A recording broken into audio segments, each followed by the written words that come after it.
It's okay. She off your mind. Chai!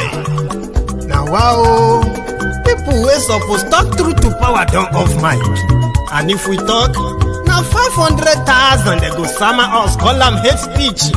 But fear not, Maiyegun don't come. Ingo touchlight every corner, nooks and cranny of all these bad people where they spoil our country.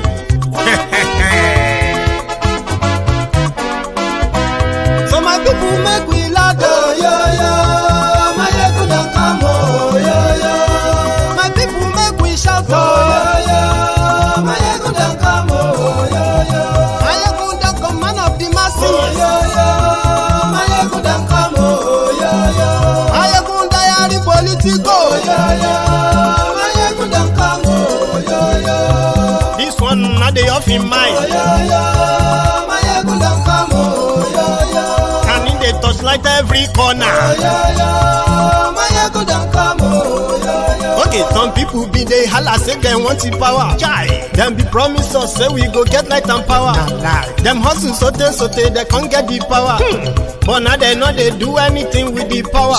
Every day, dollar just they get the higher power over Naira. Still them talk say make we off mind. But thank God say Maiyegun don't come. So my people make you ladder, oh, yo, yo. Maiyegun don't come, oh, yo, yo. My people make we shout, oh, yo, yo. Maiyegun don't come, oh, yo, yo. Maiyegun don't come, man of the masses, oh, yo, yo.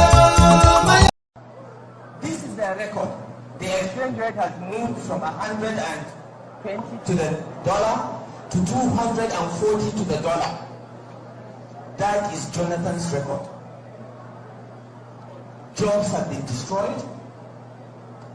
Livelihoods have been destroyed. Over 1 million people have been displaced because of incompetent and corrupt security mismanagement. Meanwhile, during this period, oil prices have been at their all-time high. Trillions have been budgeted for security, but the only thing you see are mansions in Abuja owned by ministers of defense and generals. We know these houses, we know the owners. This is the record of the Jonathan administration in the last 6 years. That's why they don't want to talk about it. So what do they talk about? They move from church to church preaching religious division. They move from town to town preaching ethnic division. They have no record to run on. They take photographs of private estates and claim that the government built the estates. They take Hello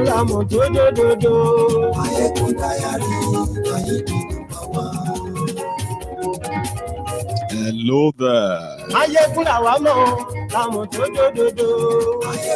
Good evening to you. Good afternoon to you.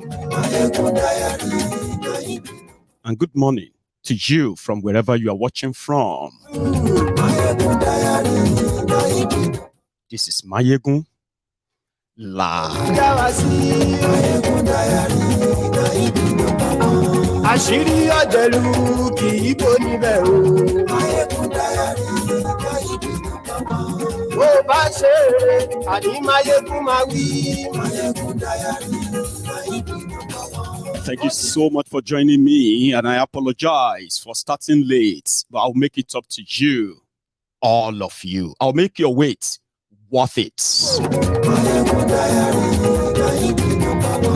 Godfatherism.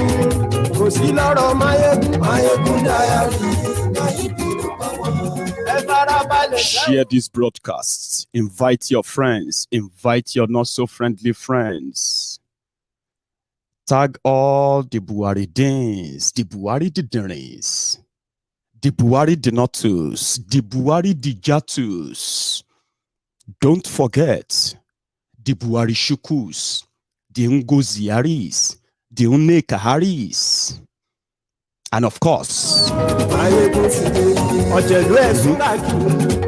do not forget the Lagos Abobakus, Oshogbo Alimajiris, the humbled slaves, sophisticated morons, And at the same time, if you have their, if you have their line as well, do not forget their uncles and aunties abroad, the abroadian Buhari idiots, the Mumu Madus, Bele lecturers, Mumu lecturers. That's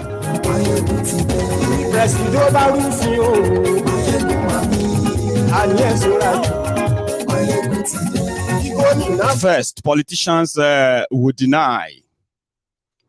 Then they will indirectly agree but give excuses. Then after that, they will go on a full throttle, which is a full berserk on themselves. Nothing is new. APC, Egbekegbe, is imploding, exploding. But the only news here is that they are also agreeing that as they are going down, going down, Nigeria may be going down too.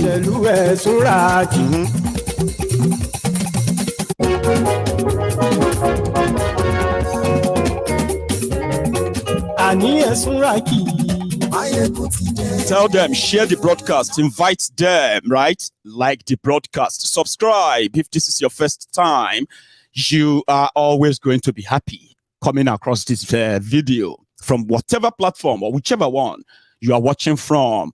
Subscribe, like, share, and relax. We're about to start.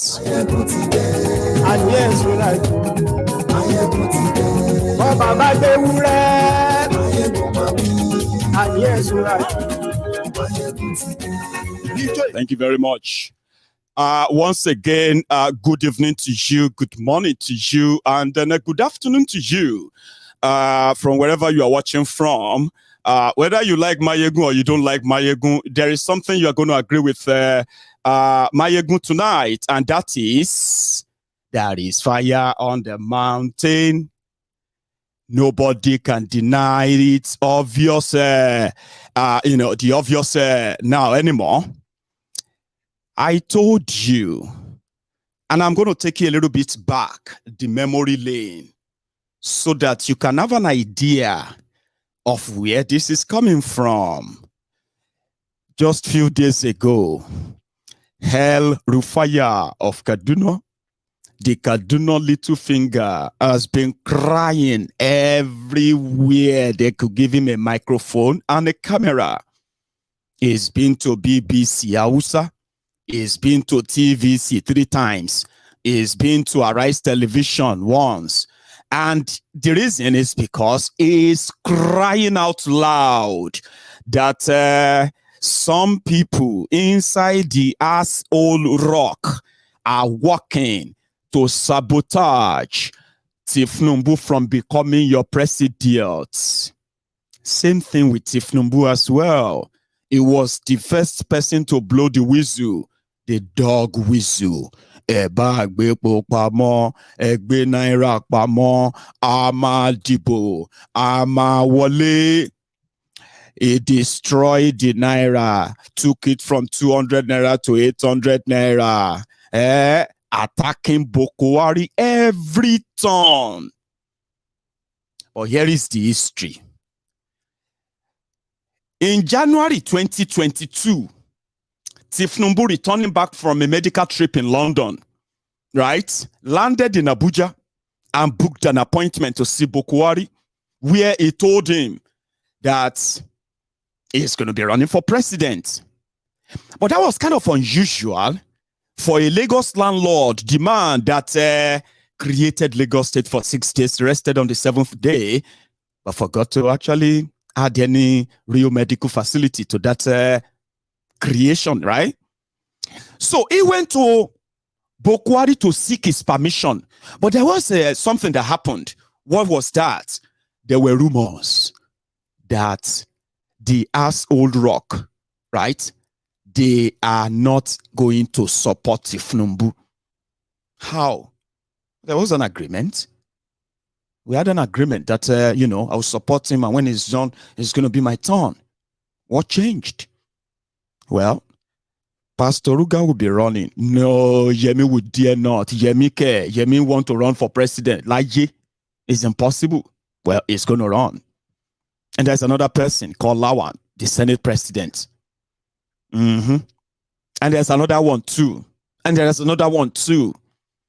But we only have it narrowed down now to Lawan. How is that? What about Amechi? He's also running. No. It's impossible. They can't be running. This was why Tinubu hurriedly returned back from London in January 2022 to go straight to Bokwari and tell him to his face, I want to run for president.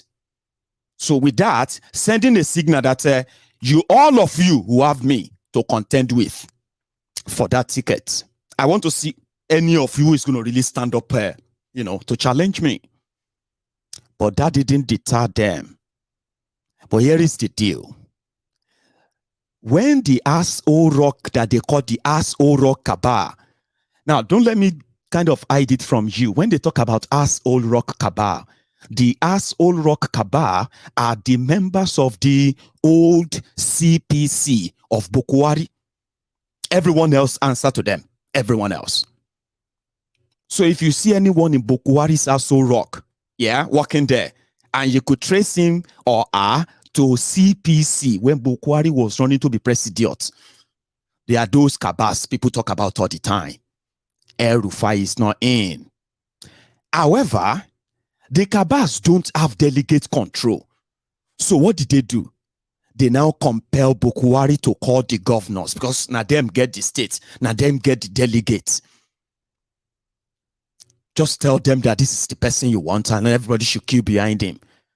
But when Bokwari called all the governors, he only told them that they should let him choose his successor. He didn't name it the successor. He didn't name the candidate or the person. Right? However, when the governors led by El-Rufai and the rest, when they left Aso Rock Villa, met with Tinubu, they made a deal, got a deal that, wasn't really so straightforward, but under the circumstance, they've already shot themselves on the foot by coming public to say power must return to the south. Here is now the twist. The Kaba, CPC Kaba of Bokwari, they want to keep the power in northern Nigeria. How many of you actually disbelieved that when this was shared on this platform over a year ago? That the plot is to keep the power in northern Nigeria because they've tested the fact that they could do anything. And they believe they have the number. All they have to do is to get 1 or 2, 3, states here and there in southern Nigeria that is going to get paid and then get robbed, and they will just make up the number and they can elect any president they want.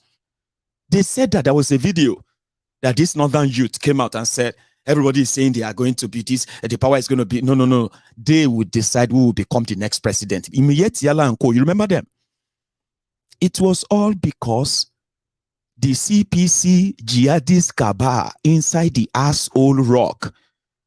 That's the plan. The state governors who possibly controls the delegates are not in tune with that. So what would they do? They are already divided, right? But eventually, they will still have to play along with their public announcement. Power must go back to the southern Nigeria.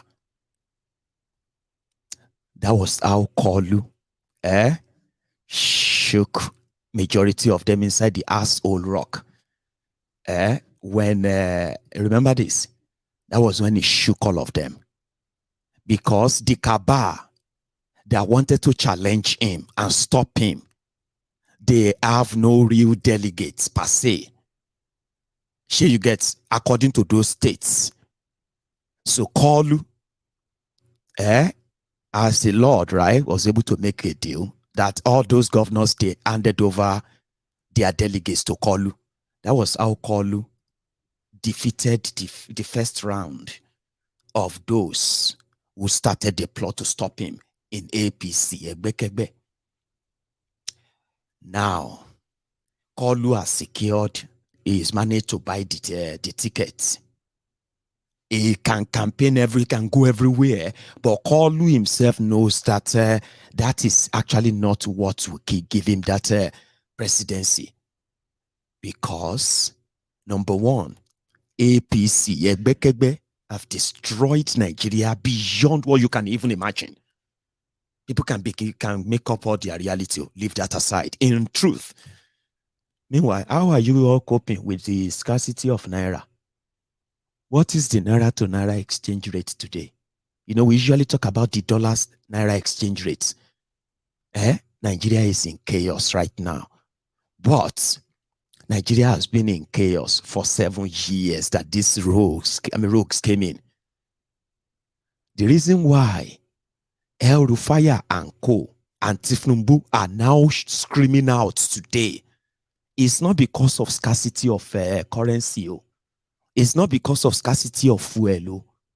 All of these states, governors, all these politicians, they have something called fuel dump. They don't buy fuel. Sure, you get. Don't let anybody lie to you that they are concerned that Nigeria, some people are trying to destroy Nigeria because they want Tinubu to stop, so they care for you. They don't care for you. Okay? All of them, from presidency to each state, they have places called fuel dump. At the same time, there is something called the first right to first refusal, first right to whatever. When it comes to central bank and money, whether na dollar, whether na pounds or any forex that is passing through the Central Bank of Nigeria, that is passing through any bank, that is passing through any bureau de change in Nigeria, you know the first customers, the governors, the government houses. These are the places where those who trade in cash, these are the first point of call. So Tinubu is not going to lack any cash. Bury that narrative that they are complaining because of the cash they have. No. All those ones that you are suffering right now, they are just going to add more to how much you hate APC. And according to the El Rufaya and the Tinubu and gang, the people doing all of this are the people around Bokuwari, the presidency. So the presidency responded. Are you with me? Because this is it's like the battle for their life. Okay? You remember that in 2019, around this time in 2019, Pastor Ruga was everywhere, sharing trader money, market money, and different kind of money. The guy even crashed in a shopper in Kogi. He didn't go to the hospital. They still park all the money in the shopper. And he still went there to go and share money to buy votes. Now, Buhari and gang are saying they will not let anybody buy votes.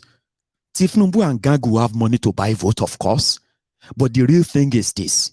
If Buhari says he will not let them do it, and within themselves, they know that they are already dealing with them. And Buhari is pretending that he's trying to do the right thing. Let me give you the picture. For them to win election, when they talk about structure, okay, you have two types of structures. The first one is called the incumbency structure. The incumbency structure gives you access to the unlimited federal government money.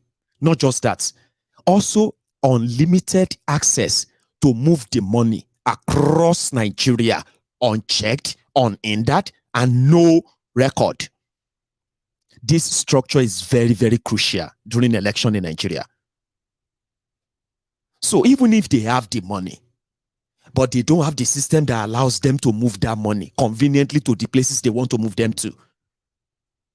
If they have people they are going to smuggle in with fake ID, fake voters card, and the rest, the system they need a system that is not going to checkmate that. This is what Buhari is not offering. His body language is everything. They've done so many meetings and all of that. Nothing is forthcoming. And the whole thing is closing in and closing in and closing in. That is why they have to deploy the final push. what is that final push? Let's point the fingers at those who want us to lose the election. Not because we don't have good programs for you. Since you have been watching Tinubu video on social media, be honest. Apart from the time that he's reading those things from the papers, even when he's reading them, they don't really make much sense. Tell me, how many times have you listened to Tinubu's video anywhere that it make any sense that relates to what Nigeria is facing right now? If he's not turning the whole thing to revive a crusade, God bless you, God bless your children, it will result into different insultive, abusive words, calling his opponents names, bragging, and talking about those who are trying to betray him. Say the truth. So, how do you think they're going to pull it off? If their own network of out, you know what I mean? Now, the second part is this. They now believe that their rank, Tinubu's campaign, presidential council, this is no longer APC anymore. This is now like bigger. Sure you get. For them to speak out, it simply means, the thing don't reach cutthroat. But the first person to respond after after Kaduna Little Fingers outbursts, in one of those outbursts, let me share that with you. In one of those outbursts on a TVC, the credit for this clip goes to the TVC, okay? And please pray for me, because the last time they actually had to report one of my broadcasts because of the Tinubu's video, they reported it and said, well, copyright. So YouTube had to send me an email to delete the video or delete the parts they don't want. I sent them, YouTube said, contact them if they will probably give it a pass. But they deliberately reported my channel. So YouTube now said, I now reach out to them and say, well, I'm so sorry that, because I believe that whatever politician says anywhere, should never be copyrighted. It is for public consumption. They are talking about the people, and then I am one of those people. I am one of those that will be affected by whatever they do, whether I am there or not, whether I am actually voting for them or not, whether I am even voting at all or not. Whatever is the outcome, whatever they do, the people need to know. So I reached out and they were like, no, you need to delete it. Okay. So I deleted it, but I am begging them now, okay? This is just for educational purpose only. This is where they ranted. The last one, which is direct at the Bokwari's presidency. This is now like APC versus APC. Sure you get APC. APC is trying to rescue Nigerians from the ruins and destruction of APC, because APC is trying to sabotage APC from rescue Nigerians from APC. That's the irony. It will turn your head until you're like, okay, fine, I understand, even if you don't. Yeah? Let's start with this. This is recent. No, don't let us start with this. Let's start with the Shitima, who was throwing the first jibe during their primaries and all that. And it was like, where were the Bokwari's men when Tinubu was doing everything to make Bokwari president? Then we'll come back to Hellfire. Okay, listen to this. Over personal gains. In 2015, some candidates with very huge war chests were itching to clinch the ticket of the APC. Like a rock of Gibraltar, Ashwaju, and his progressive team stood solidly behind the candidature of President Muhammadu Buhari. My simple question, distinguished ladies and gentlemen, where were the members, the new members of what I call the Buhari's Church of Latter-day Saints? Why were they? We knew where their political loyalty lies at that particular convention when President Muhammadu Buhari emerged as the presidential candidate of the APC. Why were they?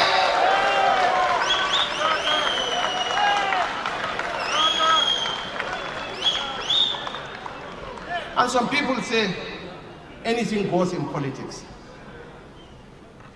Distinguished ladies and gentlemen, not everything goes in politics. We shall have minimal thresholds below which we won't operate. That's shitty, man. But they didn't mention names. Then there comes Erufaya. The story that we were told that the Senate president was the choice of the president was not correct after all. Well, we had that too. The members of the National Working Committee called us and said that the national chairman had told them that the Senate president is the anointed one. And again, the northern APC governors asked for a meeting with the president. We went to the president. We said, Mr. President, this is what we are hearing. This is not what you have been telling us in the past 2 to 3 years. Is it true? And the president expressed shock and said, I am not part of this. And right there and then he summoned Garba Shehu to issue a statement that he has not anointed anyone. And he told us very clearly, I have not anointed anyone. Go and bring me 5 Southerners, 5 candidates from the South, and I will pick one. And we went back as progressive governors now, together, not Northern APC governors, but as progressive governors, we met and came up with the names of Vice President Osibanjo, Asiwaju Bola Ahmed Tinubu, Governor Rotimi Amechi, Governor David Umahi, and Governor Kaide Fayemi. We took these 5 names to him and said, we believe that any one of these can be a veritable successor to your legacy. They are all former governors, they know how to run institutions, they know how to run states, and so on, and we can work with them. Pick anyone, Mr. President, we will support that person. Now, most of us have our preferences, but we will defer to you because of the love and respect we have for you. And please don't doubt this. All of us have great respect for the president because we know his heart, we know his intention. He's a man of great integrity, and he has the best of intentions all the time. He could be misled, he's human, but the intention is pure. So we went to him and we gave him the 5. And he said, look, you know, these 5, you've made very good choices. I've worked with all of them. They are all excellent. Any one of them can be president. Now you put me in a quagmire. We said, what's the quagmire? Just pick one. Close your eyes and pick one. He said, no, they are all my brothers or children. Let the democratic process produce the winner. And that's how we went to the primaries. The attempt to force a consensus around one person failed because the president insisted the democratic process must produce a person. Now, again, I'm back to those elements in the villa. They were the ones that wanted that candidate, and they didn't even have the courtesy to call us as governors and tell us this is what we want, so that we can have a discussion on the matter or even give our own views. But we didn't matter. We didn't matter. It was convenient to hide behind the president's name and say the president said, as if we cannot go to the president and ask him. And this is their modus operandi. The president said. Now, people like me that can go to the president and say, Mr. President, I was told this, did you say it? Are the most hated. Because I have that relationship with the president, I can always go to him and speak directly. And this is why I'm the enemy of most of them, along with some of us. Excellency, some years back, you complained about some elements in the same Aso Rock, some of them that were originally in the PDP, or perhaps they are even still in the PDP. In an interview that you granted Sunday Trust also at that time, the president's wife has also complained about some of these elements and the fact that they were making it difficult for the president to proceed at the right pace to guarantee Nigeria's growth and development. Many people have also said that some of these elements are openly working for the candidate of the PDP. The governor of Rivers State said about 3 months ago that the candidate of the PDP was being led to believe by people in the villa that he will be elected president of Nigeria. Don't you think it's about time that these elements who are trying to cause your party to be hated by Nigerians are unmasked?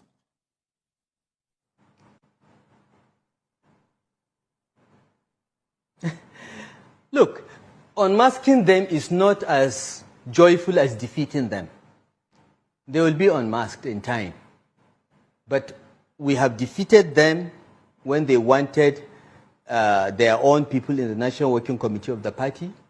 We have defeated them when they wanted their own anointed person to be the presidential candidate without due regard to due process or even respect for those of us that are governors that have slaved to put this party together, campaign for it, and deliver the election twice. Okay? We didn't matter. We are governors, we have problems. Governors are corrupt. Governors are bad. Governors, everything is governors. Meanwhile, none of them has contested an election as councillor. And if they did, they won't win.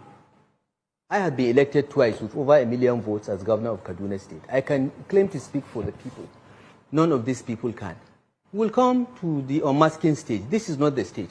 The stage now is to draw the attention of Nigerians that there are elements that are doing this and they don't mean well for our party. They want to incite voters against our party so that we lose the elections. Now, Shay, you get Rufaya's explanation now. All of you, who called Maiyegun liar, you owe me apology. Because the center is, can no longer hold. And the water, as they call it, is just about to start. Every day, the desperation will grow. It will grow. It will grow. And they will start mentioning names.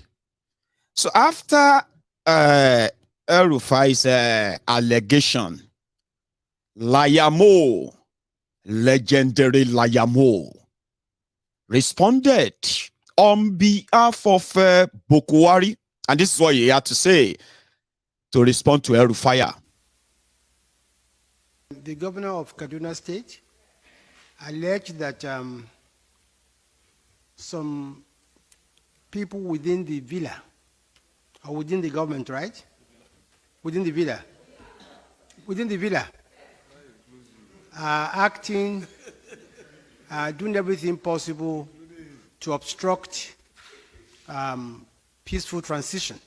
No, see, on a more serious note, one thing I can assure you is that no matter who,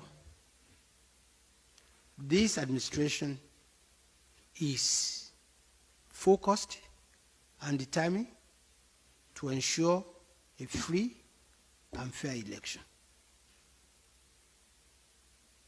And I think this administration and those that matter now, who was the most important person in this administration to me is Mr. President. And I think he has shown by words and by deed that he's committed to a free, fair, and credible election. And fair, free, and credible election actually means not favoring anybody or disadvantaging anybody. And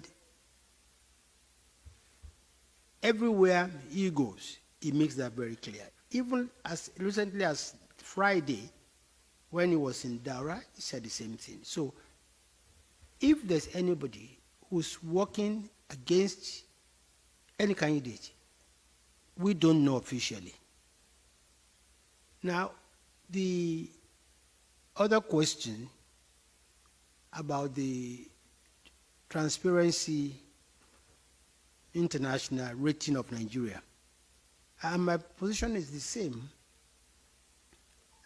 Well, you see, we're not fighting corruption because we want to impress Transparency International or any organization whatsoever.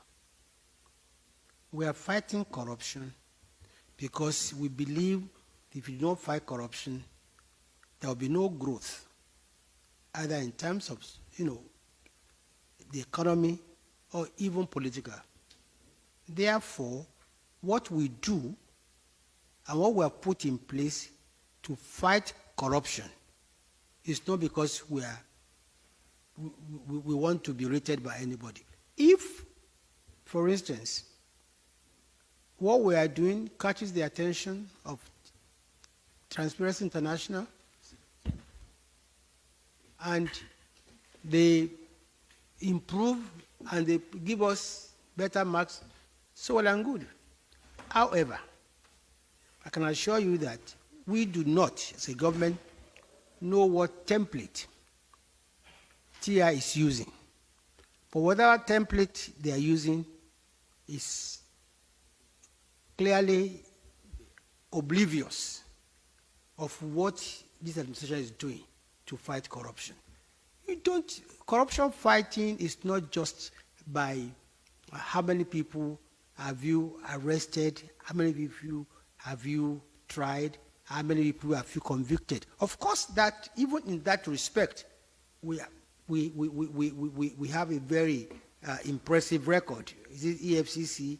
Is it ICPC? But you see, you should look at what we are doing even to make corrupt practices almost impossible or difficult. I'll just give you 2 examples. For instance, this administration, when funds were returned. Okay. Let me save you.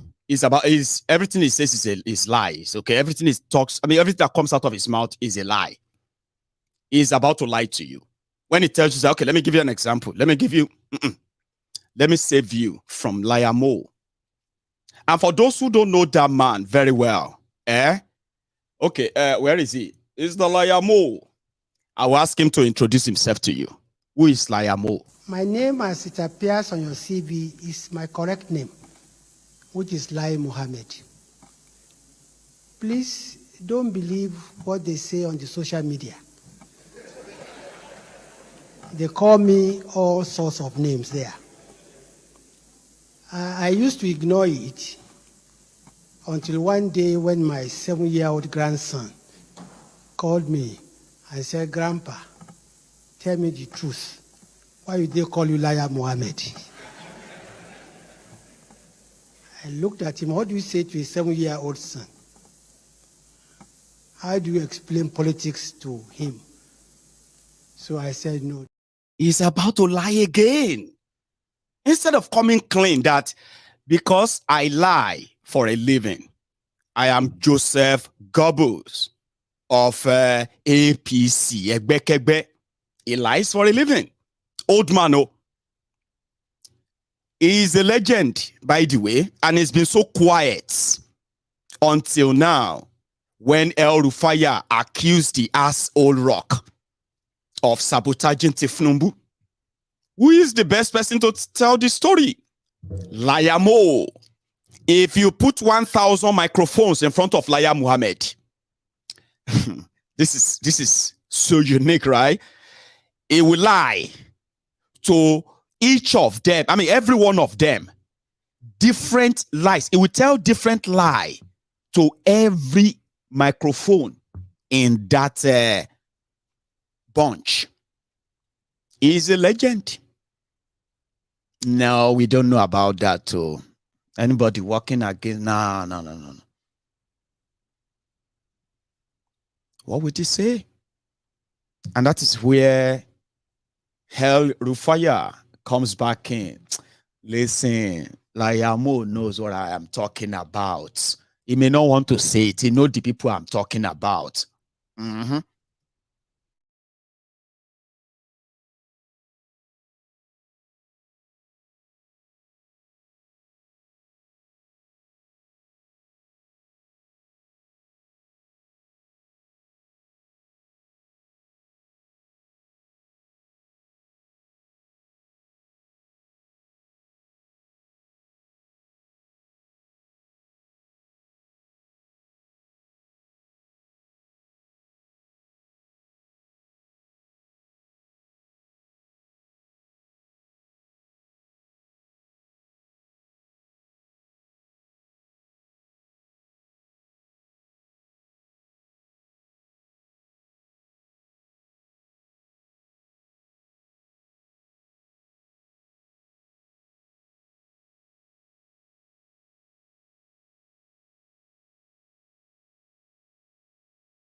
Hang on.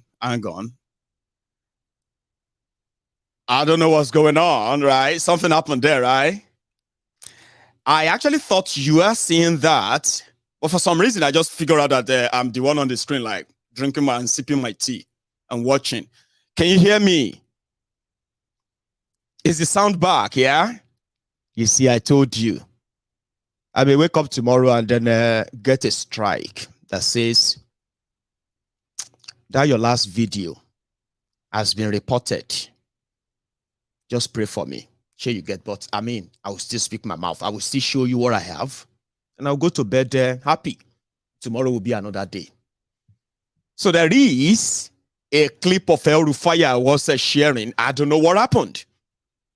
Like everyone else, I mean, like every other video clip, they should come on. I mean, let's try it again, quickly. In the last 48 hours, he has appeared on every major channel. He's been on Channels TV.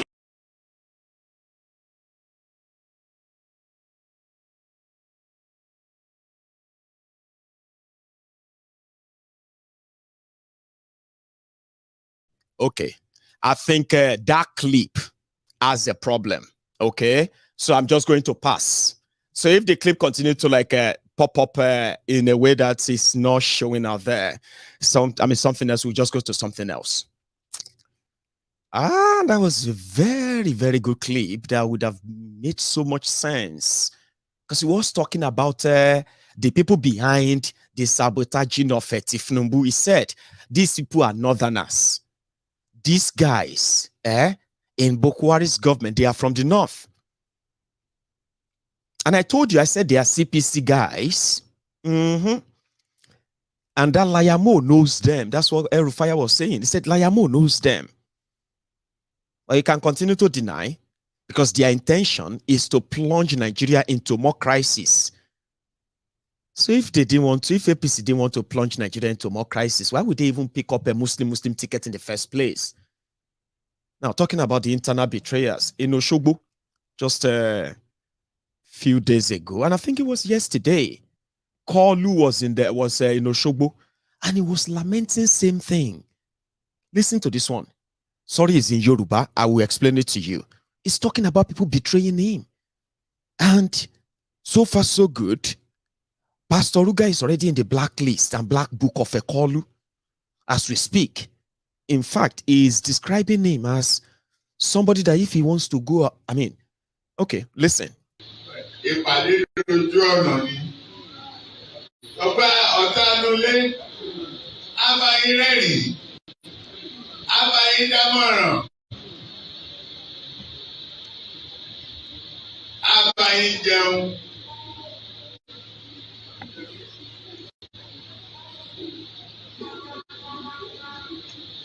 Tẹ́ ẹ bá sọ fún pé ẹ palẹ̀ mọ́ ìrìn àjò, olóògùn máa bá yín kaṣọ eléyìí lórí ẹ̀kẹ́ mú. Ẹ lè mọ̀ pé kò fẹ́ kẹ́ ẹ padà.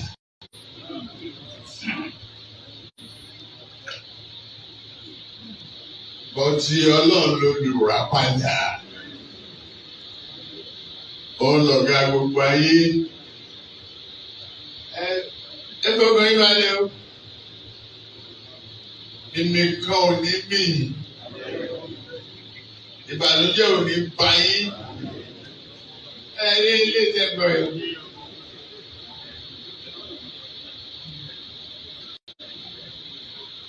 Àṣìlẹ̀ lọ́nà kò ní dá sí ọ̀ràn yín.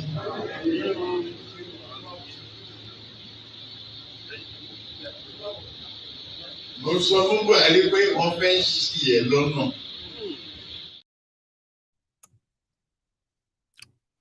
For the people who don't understand Yoruba, I will give you this loose interpretation of what he said.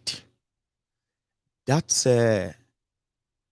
Tinubu addressing the royal fathers in Osun yesterday, where he went for his presidential campaign on a lamentation upon lamentation, cries upon cries. However, from what he said, that enemies within, whose only job is to sort of mislead you. The one that if you want to go out, is so close to you that if you want to go anywhere, it will be the one to say, no, pick this dress. Oh, wear that one. Or don't wear that one. Meanwhile, he's praying that you will never come back. This is another pointer to the internal war that this issue of presidential election, or should I say internal, what do you call it? Internal vibration or thereabout, something destabilization or disruption between Pastor Ruga and Tinubu. And all of this coming from the mind of a demented, Parkinson's, octogenarian Tinubu, but is very sure of what is being told. Pastor Ruga is working within, influencing Bokwari against you, talking about using the people against you or turning them against you. So that's him lamenting that he told Buhari, I told Bokwari that they want to mislead you, just like El-Rufai is crying. Here is another part of what he told them before he went on to go and promise the students outside the wall. Now, listen to this further part. Any hall starting by public hall, then which a personal hall.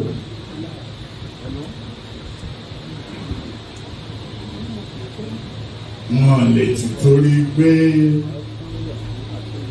ìkọyí kan àwọn dà ní sábẹ́ búkà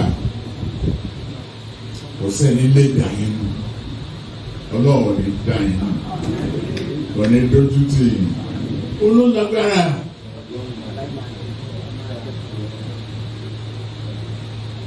Ẹni tó bá wù ú ló ń pè fún.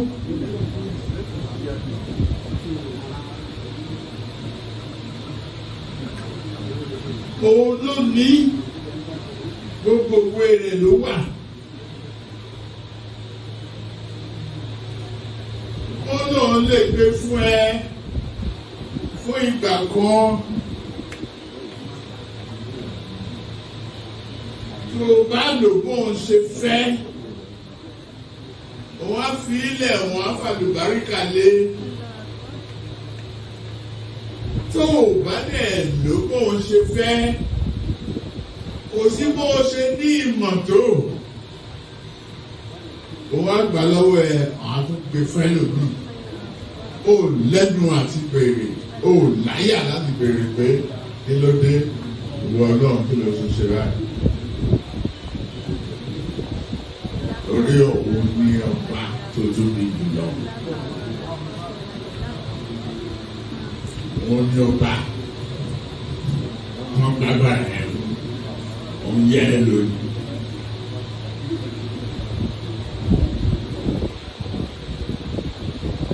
Ní ọba ìgbé bọ́yá ìjọba yìí tàbí òyìn kan wá lé àwọn. I'm sorry. Number one, right? Interpreting what he said is much better for you to be actually to understand Yoruba and listen to all of that. It's frustrating. It didn't make any sense, but I'll tell you what he said. That's him addressing the royal fathers in Osun to talk to them about his manifesto, talk to them about his programs, and how he's going to come by them, possibly sharing them with the same royal fathers. But throughout that 2-minute clip that you just watched, he was lamenting, and you could tell where the lamentation is coming from and why. From what he said, only God gives power.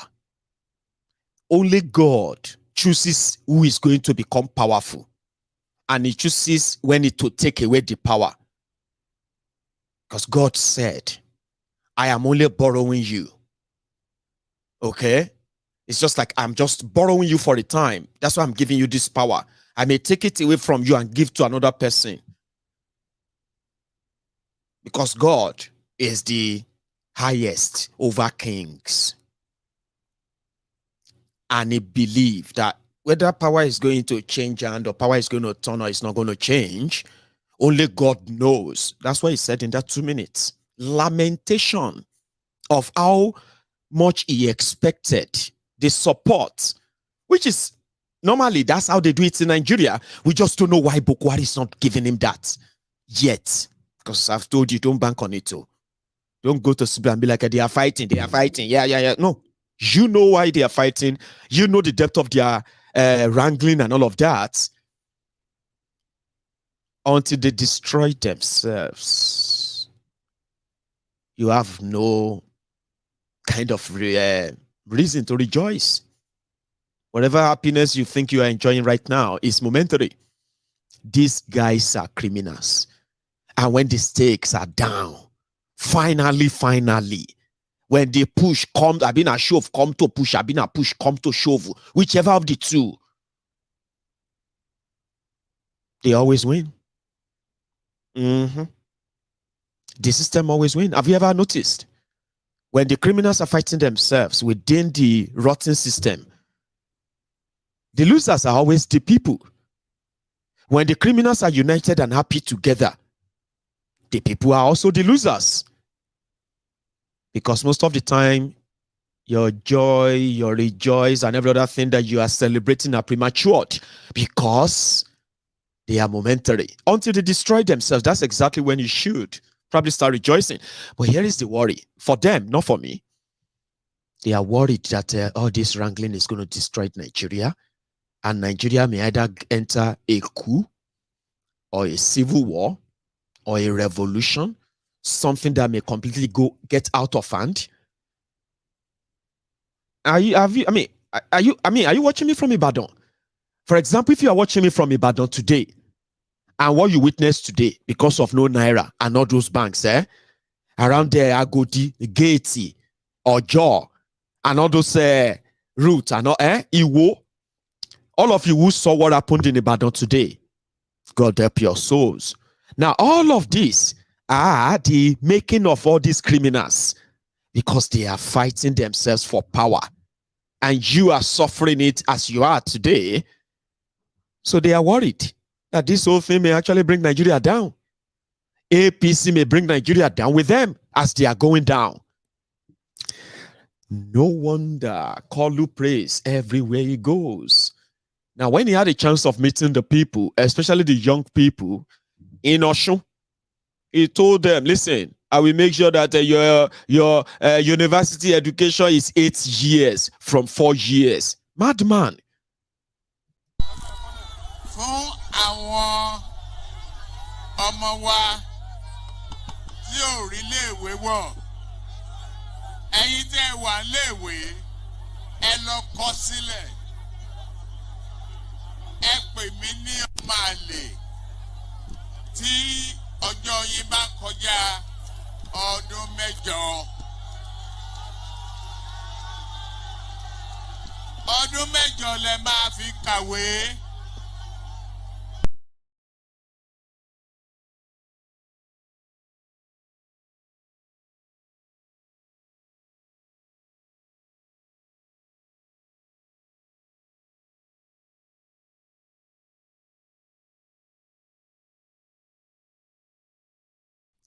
Okay, I'll get you a better one next time, okay?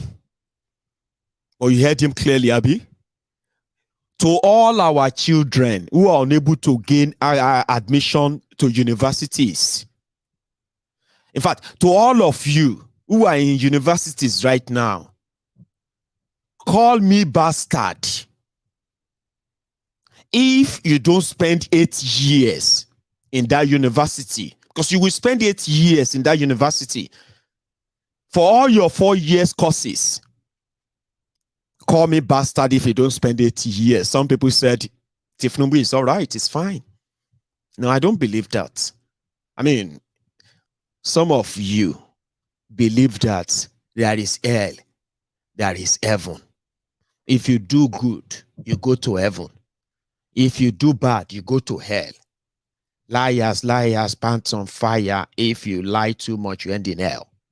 Sure, you know that kind of thing, eh? But majority of you that threaten everybody with hell, fire, and heaven, and all those places that you have become consultant to God for, you are now giving and finding excuses for a sick man, interpreting the language of a sick man that we can hear loud and clear. Somebody said, define sick, Maiyegun.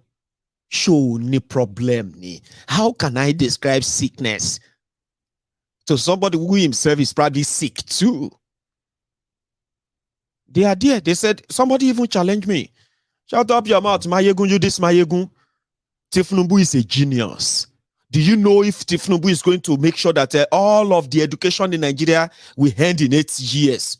That's what one will said.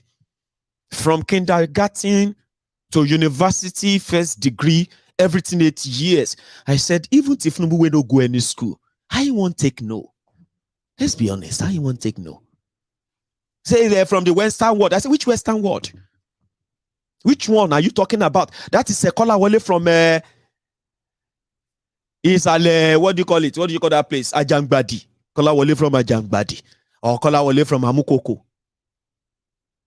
Caller wale, I mean, you're from Amukoko. Lying down in that dark room, and he's there talking about the Western world education. Because Tinubu is a genius. I said, a sick man. Anyway, from the heart, from the abundance of heart, the mouth speaketh. I don't know if I said that right anyway, but sorry. That's the only thing I remember. He also told them this, which is, as usual, listen.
I told you, most of the time when he managed to say anything, he turns the whole thing to revival, rally, crusade, and he'll start praying for them.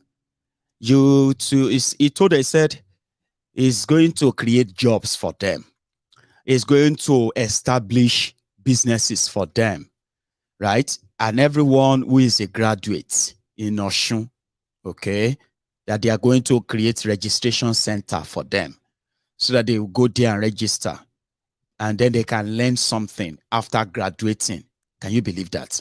You went to university as a graduate, and then you have to go and learn something. They say, hey, but it's a good thing. I say, well, why don't you just go and learn something? Technical school. Why do you have to go and spend 8 years of at Kolus University only to end up coming to learn how to make shoes, how to make soap, and how to make this or that? Like, that's what Nigeria always offer you anyway. So he said he's going to create some for them there. Okay, and they can register and learn new stuff. Then they started praying for them. You too will become doctors. You will become lawyers. You will prosper. You will be very fortunate in your lives. And everybody was like, amen, amen, amen. It's like a crusade. Okay, let's lighten up. I am going to take you through to Port Harcourt, where lily-livered, coward, Wike. Yeah, that's his new title. It's got plenty titles, but if you want to mention Wike's name, do not forget this high honorary title of a coward. He is it. But tell it to him, he's a bunch of, it's a piece of coward. Wike. I mean, he's working for Tinubu, of course. Fine. Come out and say it. He face anybody. Waiting, Waiting they won't do. Maybe I say the ought to not be like that too. The same thing. That is, in fact, there is something I wanted to share with you before I go to Wike, and it has to do with part of what do you call him? Part of El Rufaya's frustration. Listen to this, Look, data analytics is one area that I'm in love with. When I was a student at the Kennedy School of Government, I was a teaching assistant for statistics. So I understand these things. I'm not talking as a politician or as a layman. I understand these things. The most important thing in looking at any opinion poll is the sample followed by the methodology. Okay? When you sample, when you have about 100 million registered voters, and you are sampling 2,000 registered voters or 300 registered voters, I'm sorry, your results from day one are unreliable. They will have very high margins of error. And most of these polls are like that. What about methodology? Most of these polls, like the Bloomberg one, the ANAP one, the Oyetola one, all used telephone. What percentage of the INEC voters register contains people whose phone numbers are in INEC's records? We have found out 31%. So from the beginning, you are starting with only 31% of the total sample of voters. So if you pick your sample out of that 31%, from day one, your results are dead on arrival. Okay? So I can take each and every one of these polls and deconstruct them because I understand what is sampling, I understand methodology, and those polls are a joke, with the greatest respect. Okay? We have done a poll with a sample of nearly 40,000 across Nigeria. Okay. And the results of the poll show that we are ahead. Right. It's going to be a tight election. Okay. There are a large percentage of undecideds. Okay. So we all must work hard to swing the undecideds to our side. But we are ahead. How can Peter Obi win any election? Peter Obi is polling 1% in Sokoto, 2% in Katsina, 5% in Kano. That's why the votes are. All states are not equal. The fact that you are doing 70% in Anambra State does not mean somebody doing 10% in Kano is not better than you. In the ocean in Lagos, he's polling in the Christian enclaves in the north. He's polling well, but how many are they? How many? Peter Obi cannot win the election. He doesn't have the number of states. He doesn't have 25% in more than, the last time we checked, in more than 16 states. He can't go anywhere. Peter Obi is a Nollywood actor, and that's all he will be. This election is between the APC and the PDP because they have the footprint, they have the spread. Ethnicity and religious bigotry will not take you anywhere. I know. And that's what the Labour Party campaign is about. Did you hear all of that? Did you? I don't know. I didn't put it in the mixer, so it's going to come out like, you know, voice record and all that. Did you hear all of that? He was talking about Peter Obi, this or that. But the point here is this. The same people who said confidently few months ago that do not take any of disobedience serious. They are just 4 people tweeting from a room. Then this El Rufaya also came out and he said, if Peter Obi come to Kaduna and see 200 people, it will take him serious.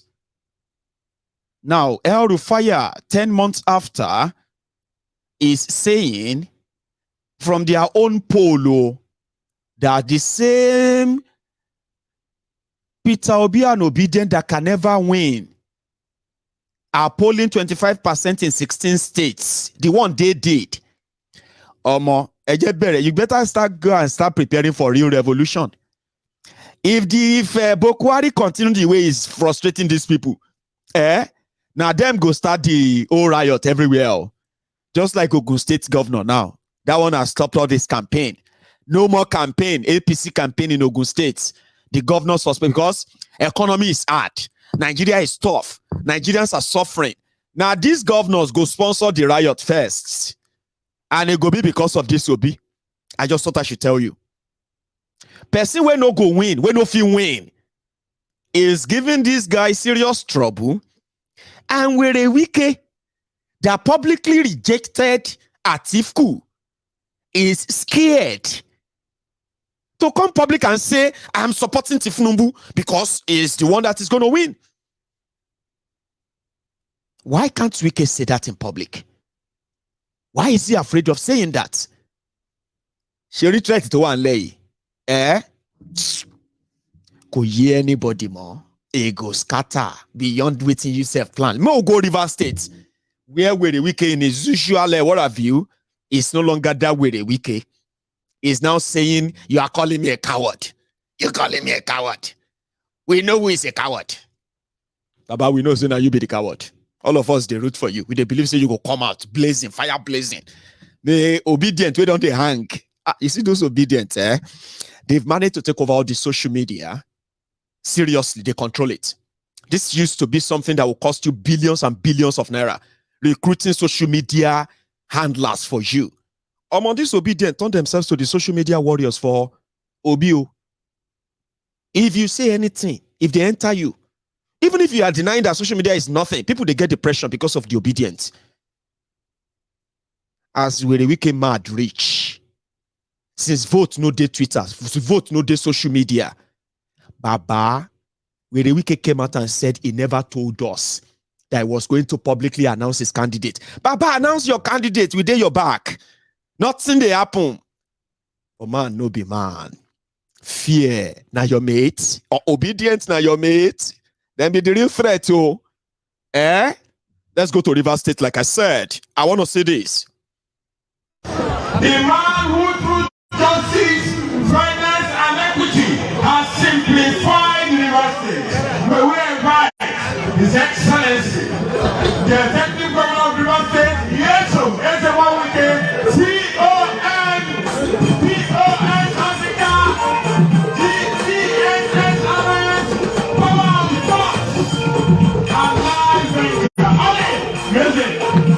Oh my God.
sincerely thank the people of Africa local government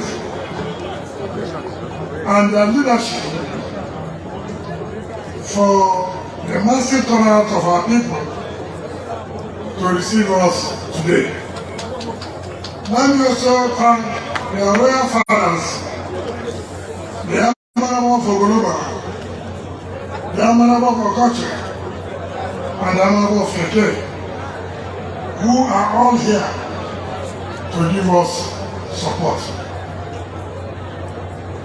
Today is the turn of Okrika local government area. Okrika politics is very important to us as a party and to us as a people of the state. How many of you are in Ward 4 here? Is Oyetola here? Are you here? I know you're in Ward 4. Help and lead all of you in Ward 4. One victory I want is Ward 4 victory. That's all. One victory I want is what? Ward 4. And you know what I'm talking about Ward 4. Yes, sir. Do you know what I'm talking about Ward 4? Yes, sir. Are you going to win Ward 4? Yes, sir. You will win Ward 4. Yes, sir. And bring the result to me. That's the prize for you. The Naira for Ward 4 too.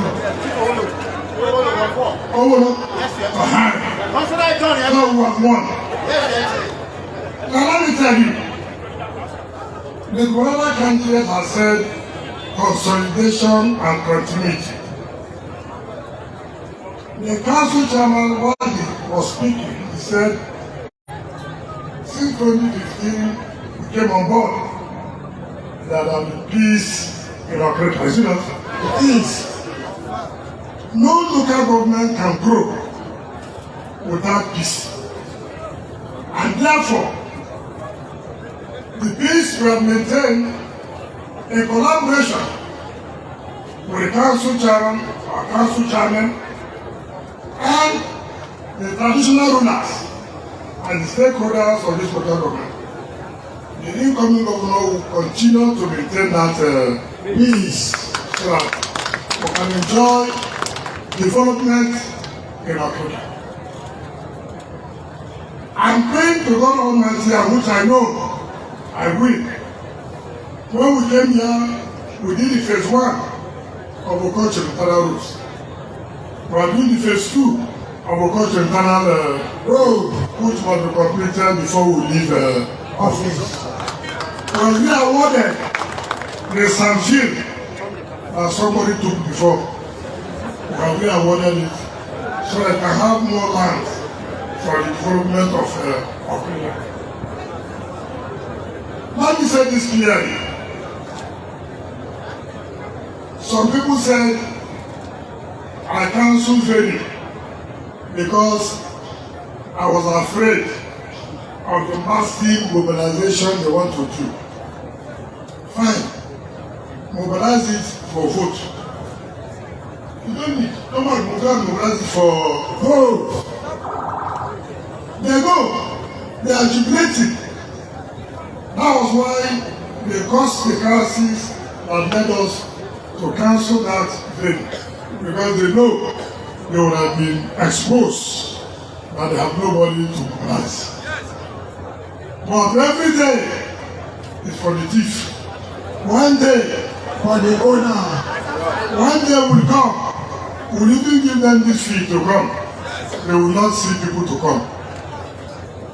They said, I'm a coward. I did not know who I'm going to support.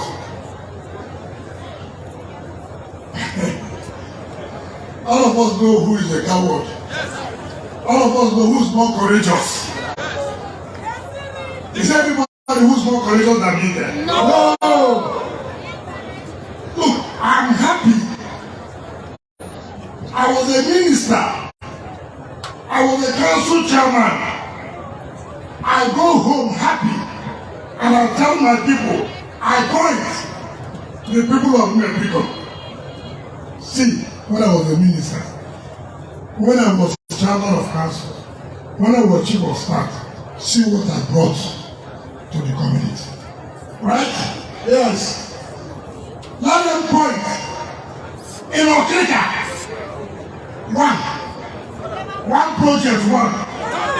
Did I bring anyone? No. He didn't name anyone. Did you see how he is a politician? You get. Now they take them serious. But I actually took him serious, so. You know. Now he's saying that people saying he's a coward, and let me change the whole subject. So instead of saying, okay, I'm not a coward, I'm supporting Tinubu. Well, you can't tell them in Okrika. Or maybe you did tell them in another. Here is another clip. Let's watch this. Now they will win the election. Now, has it not been exposed now? Please, has it not been exposed now? What I said, all these young guys that do, they don't want us. Has it not been exposed? But you must, whether you like it or not, you must need River State. You must need River State. Don't need River State, you will fail. If you don't need it, if you say you don't want us, you will do what? Fail. There's no two ways about it. There's no two ways about it. God has exposed everything. It is no longer we talking. They are not exposing themselves. I raised the lamb. Who is running this door for them? I said, look, they are being given assurance. But this election is not going to be based on that about assurance. It is on the people's assurance. It is on the people's assurance. Yeah, PVC is what can give us assurance. It's not everybody anywhere's assurance. If you move God assurance, it's the people's assurance. All we need is your own assurance. With the assurance, we apply and hope we have won the election. Let me also just go to advise Mr. President. I have no access.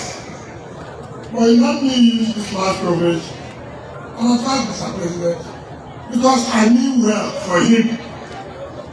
Me and him were going the same time. We are living on May 29, 2023. Nobody's living a day or after. Two of us were living the same time. So I'm in a position to advise. If anybody who advances him or who is advancing him on what is going on now about the so-called design of Naira or the black, the old note to see, that person does not love him. That person does not do what? Love him. If anybody is saying that you want to fight politicians now, or you are fighting corruption, Mr. President, ask. 3 months, you are going. 3 months. It's now. The whole corruption will end. Is this 3 months you are going? The whole corruption will end? No way. It is not possible. Mr. President, it is not possible. We can go back and look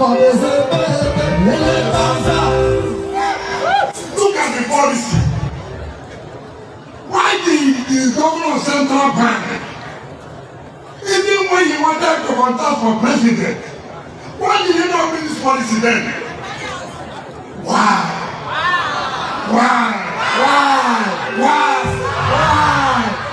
As beautiful as this policy, you knew it that time when you wanted to run before the law caught you up. It is now that the policy is good. Mr. President, this people don't love you. No way. Mr. President, I thought, like you have always said, like I am going to finish and finish well. Mr. President, I would also want you to finish and finish well. This one is anti-people. This policy is what? Anti-people. The note is not there. The new Naira is not there. Even when I... Are you following the pattern, by the way? Are you? Yeah, I've told you. Politicians don't get party per se. They just need a vehicle to access power, and they'll do anything to get that. And they will say anything as well to keep it. Where the Wike is joining Hellfire to plead with Bokwari. This policy, they want to use it so the APC will lose. Who should be celebrating? Okay, you have no idea. That who should be celebrating that APC Egbekegbe is doing this? That they are not packaging lies for you just few days before the Charade election until after that, like they did in 2019. Abi? Who should be happy? But Baba don't enter contracts. If you think that this is Nigeria, everybody needs to speak up. Oh yeah, they play. The man that is leading the charge and those who are like making sure that a riot will soon start almost everywhere in Nigeria soon. All of these are not because they want you to have access to Naira. All of this are to force the hand of Boko Haram to abandon all this thing he's doing. And at the same time, come to negotiation table and give Tinubu what he wants. And this pressure is not going to come just from the APC. The governors and the rest of them. It's going to come from everywhere. About deal, don't be deal. And they're going to use you. Same way, Boko Haram's cabal, Emefiole and gang decided, to ration your access to these new notes. Even when they know that the banks are collaborating with some of these politicians, ferrying those new notes to them behind the closed door. So they are both of them are going to use you. The cabal are using you for you to be more frustrated, and you will further reject APC. Egbekegbe. The Tinubu and gang, they are working round the clock to ensure that your anger, your rage, surprisingly, you're going to channel it towards Boko Haram and not to them. It's a risky game, but they are ready for it. But 7 years, 8 years ago, these cold-hearted criminals that will never take responsibility for anything. El-Rufaya, 7 years ago. This is their record. The exchange rate has moved from 120 to the dollar to 240 to the dollar.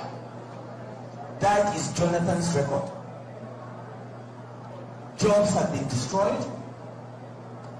Livelihoods have been destroyed. Over 1 million people have been displaced because of incompetent and corrupt security mismanagement. Meanwhile, during this period, oil prices have been at their all-time high.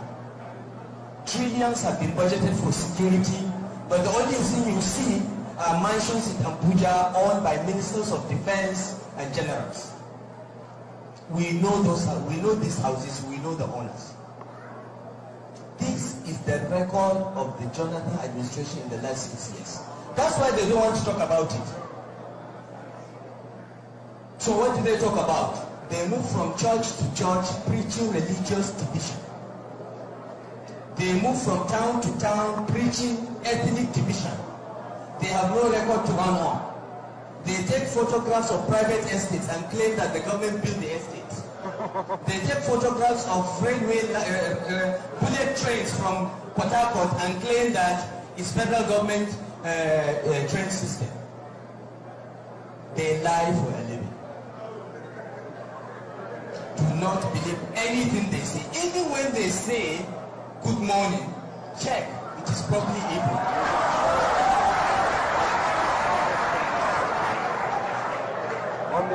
So do not be deceived.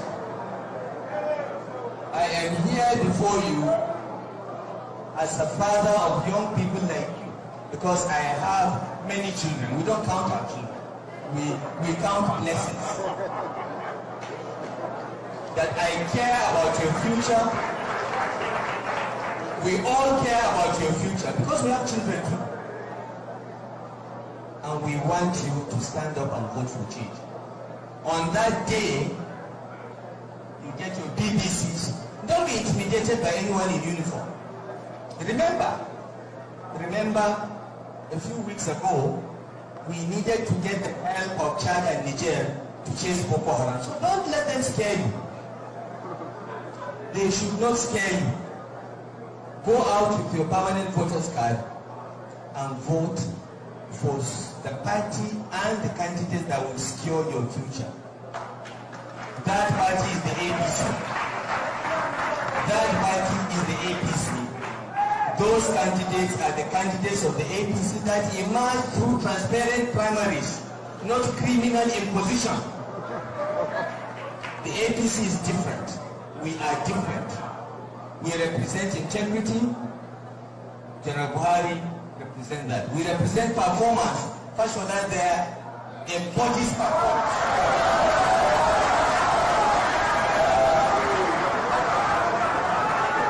We represent courage and standing for what is right. Governor Amechi represents that. We represent honor. Governor Fahimi is the only politician in Nigeria's history that congratulated his opponent, even when he knew he was rigged. That is the APC. Compare us with the other criminal enterprise. Thank you very much.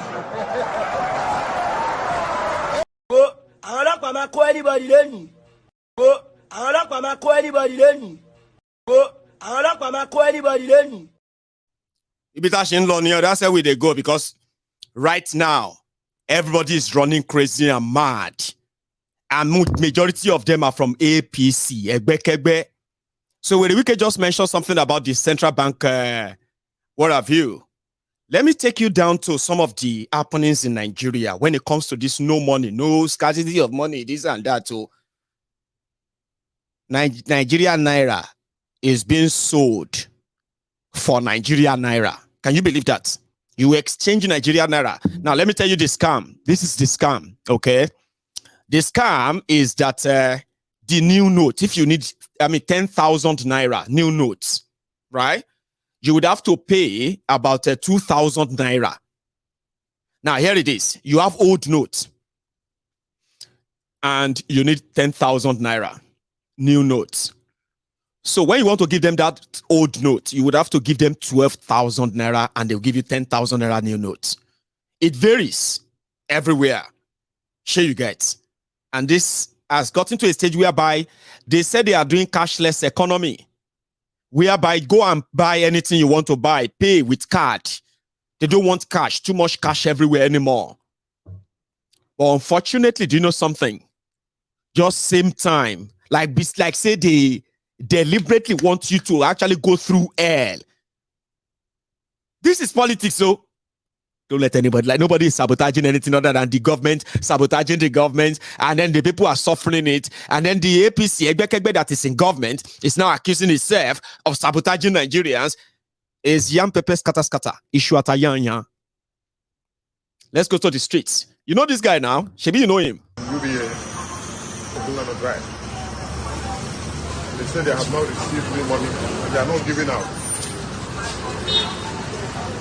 I thought they were lying until I came here to notice that nothing is going on, no transaction. What is going on? This is complete sabotage.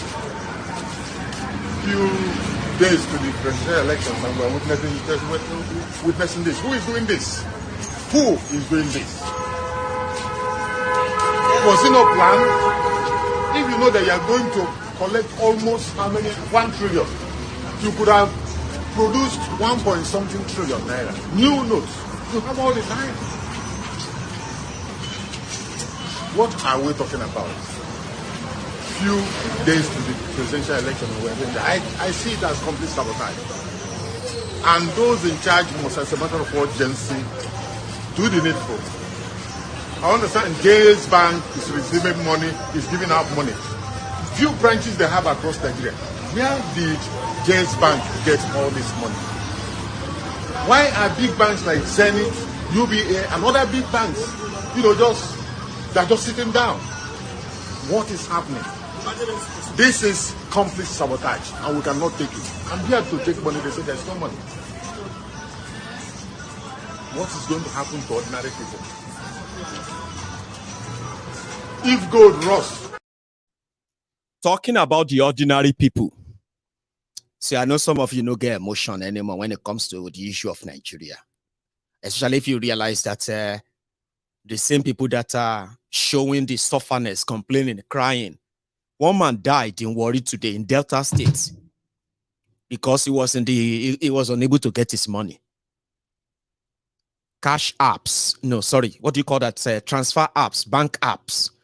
They're like Kuda or UBA and the rest of them. It's like they intentionally shut them down too. Crisis everywhere. Inside bank, outside bank, consider Nigeria that is about to have an election in another 22 days, Abi. Okay, let's go to the streets. Here is one.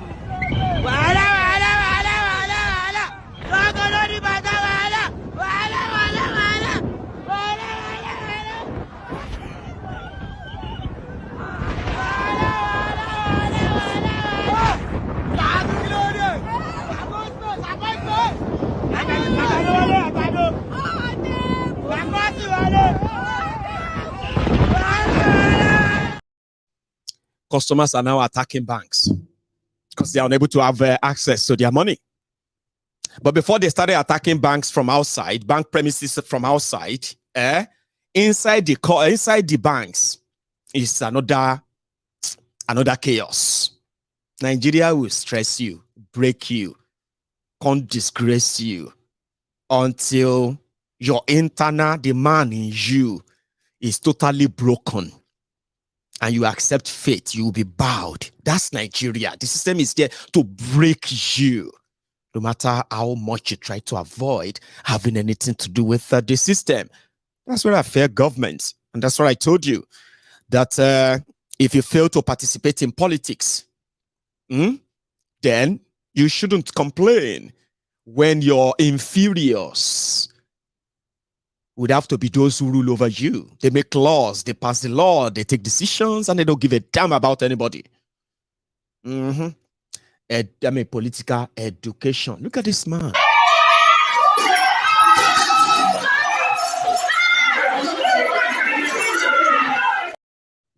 Man. Some people's fathers, some people's husband, love of my life, LOML, love of my life. And here is another one. An old man.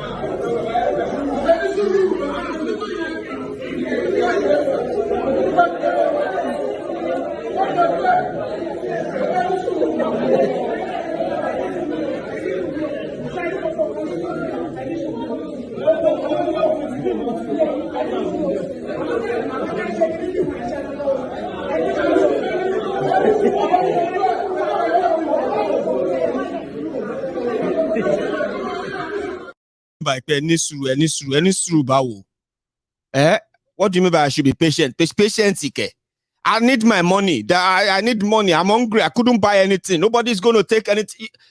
They are giving me old notes. How are you giving me old? You know what I mean? Drama. Some people are actually sleeping next to the cash machine, ATM. Yeah.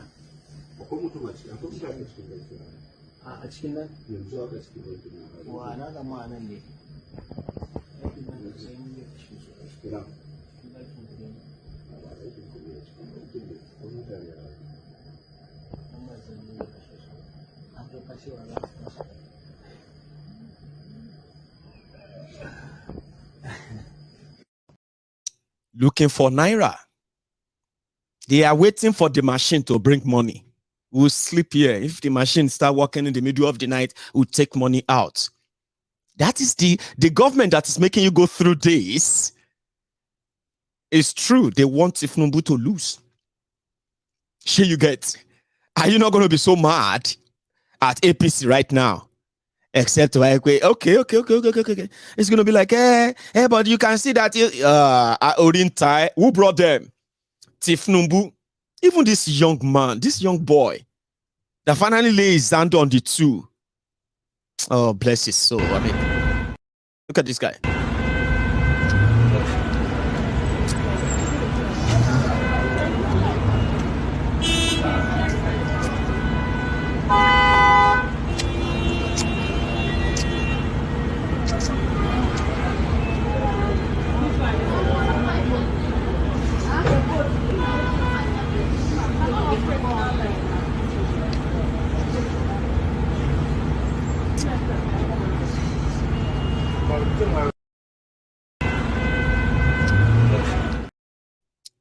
God bless his heart. He's trying to be sure what's going on here. The same person is here. Why is he in blue here? Why is he red here? Oh, cashless economy of Emefiole. In Ibadan, those ones are not even checking. Now what you see, you go to check, Abi. In Ibadan, Gatey. This is what happened today.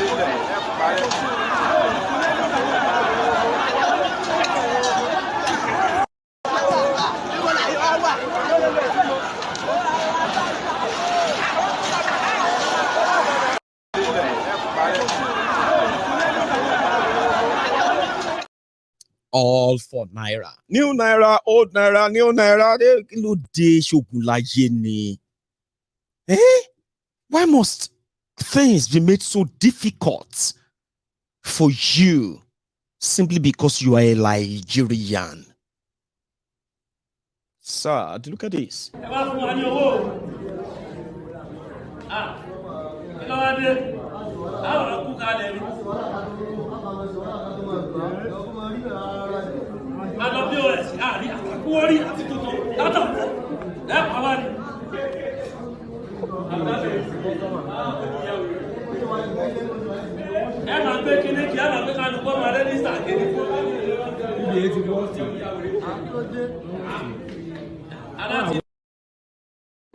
Bawani.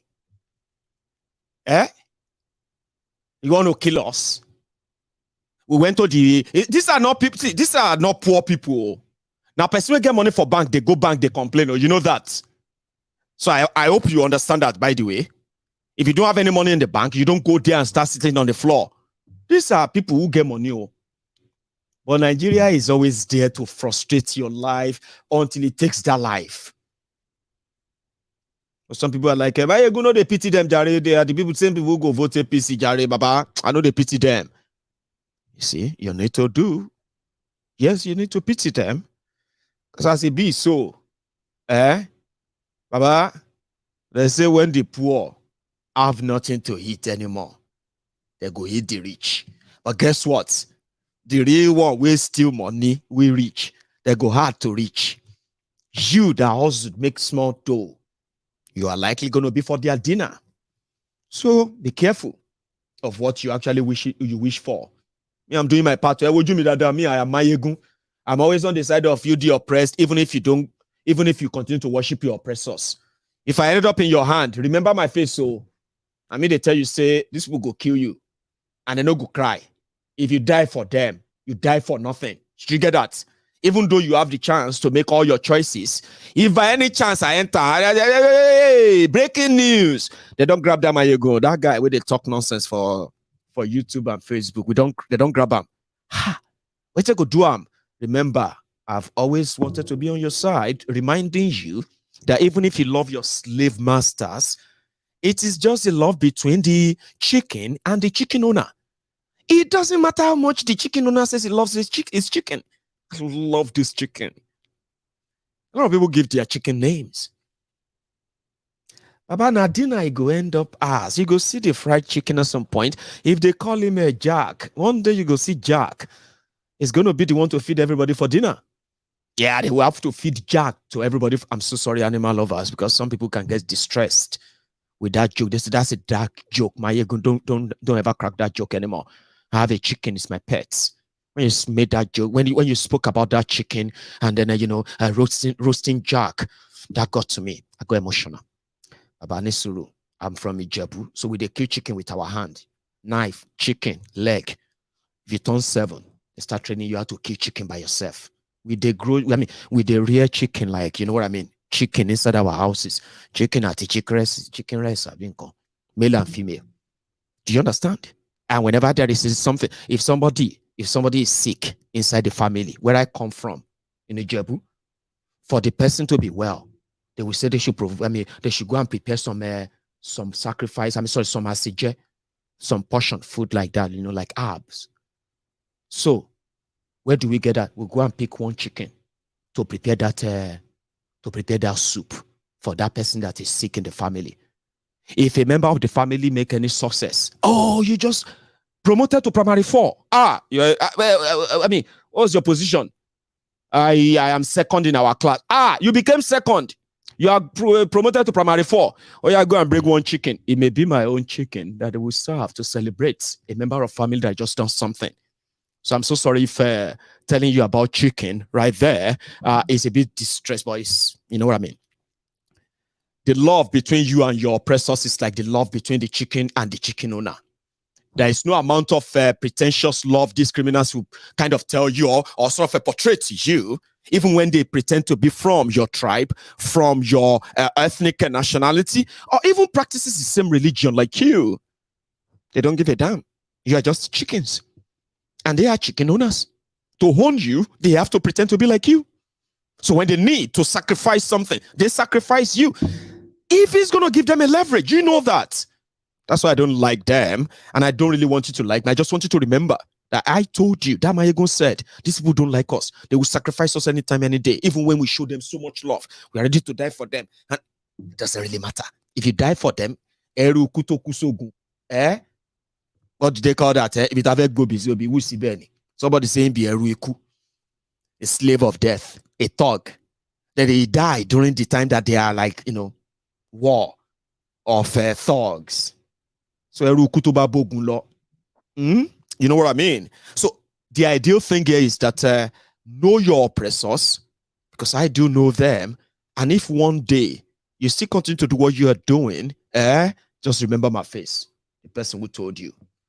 They won't kill you. So don't use me as, because like I said, when the poor have nothing to eat anymore, they will hit the rich. But the real rich who stole the money, who put them in that situation, right? Turn them to that carnivorous animals, people who have no empathy, sympathy, or anything, just themselves, survival instinct only in a jungle. Before they get to them, now me and you, they go target. It's going to drive your 2010 car. Somebody says, that person, look at that car, very latest Tokumbo. He must be a thief or a family of a thief. So they'll get to us most because now only us know if we get security like those thieves. Remember my face. Like I said. So everywhere is going down, and it seems that it's going to get bigger and bigger, and you are going to always be the pawn on their chess table. I want to go back to that Okrika where should I take you to Ekiti quickly?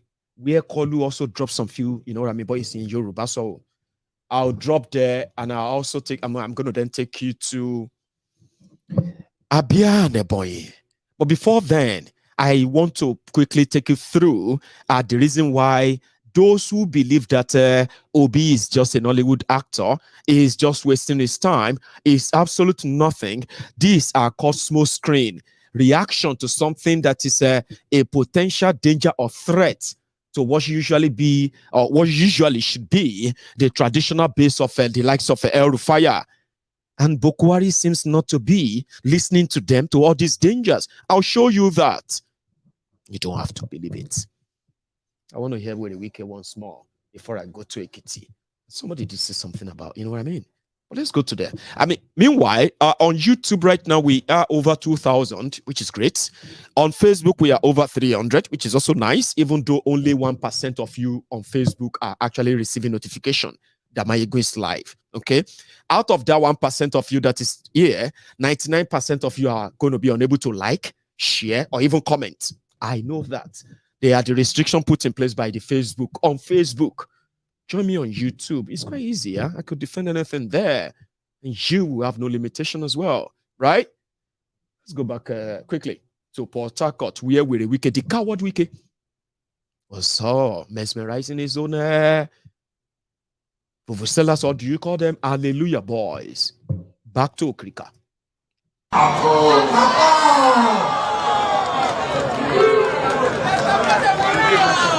never seen anywhere in this world,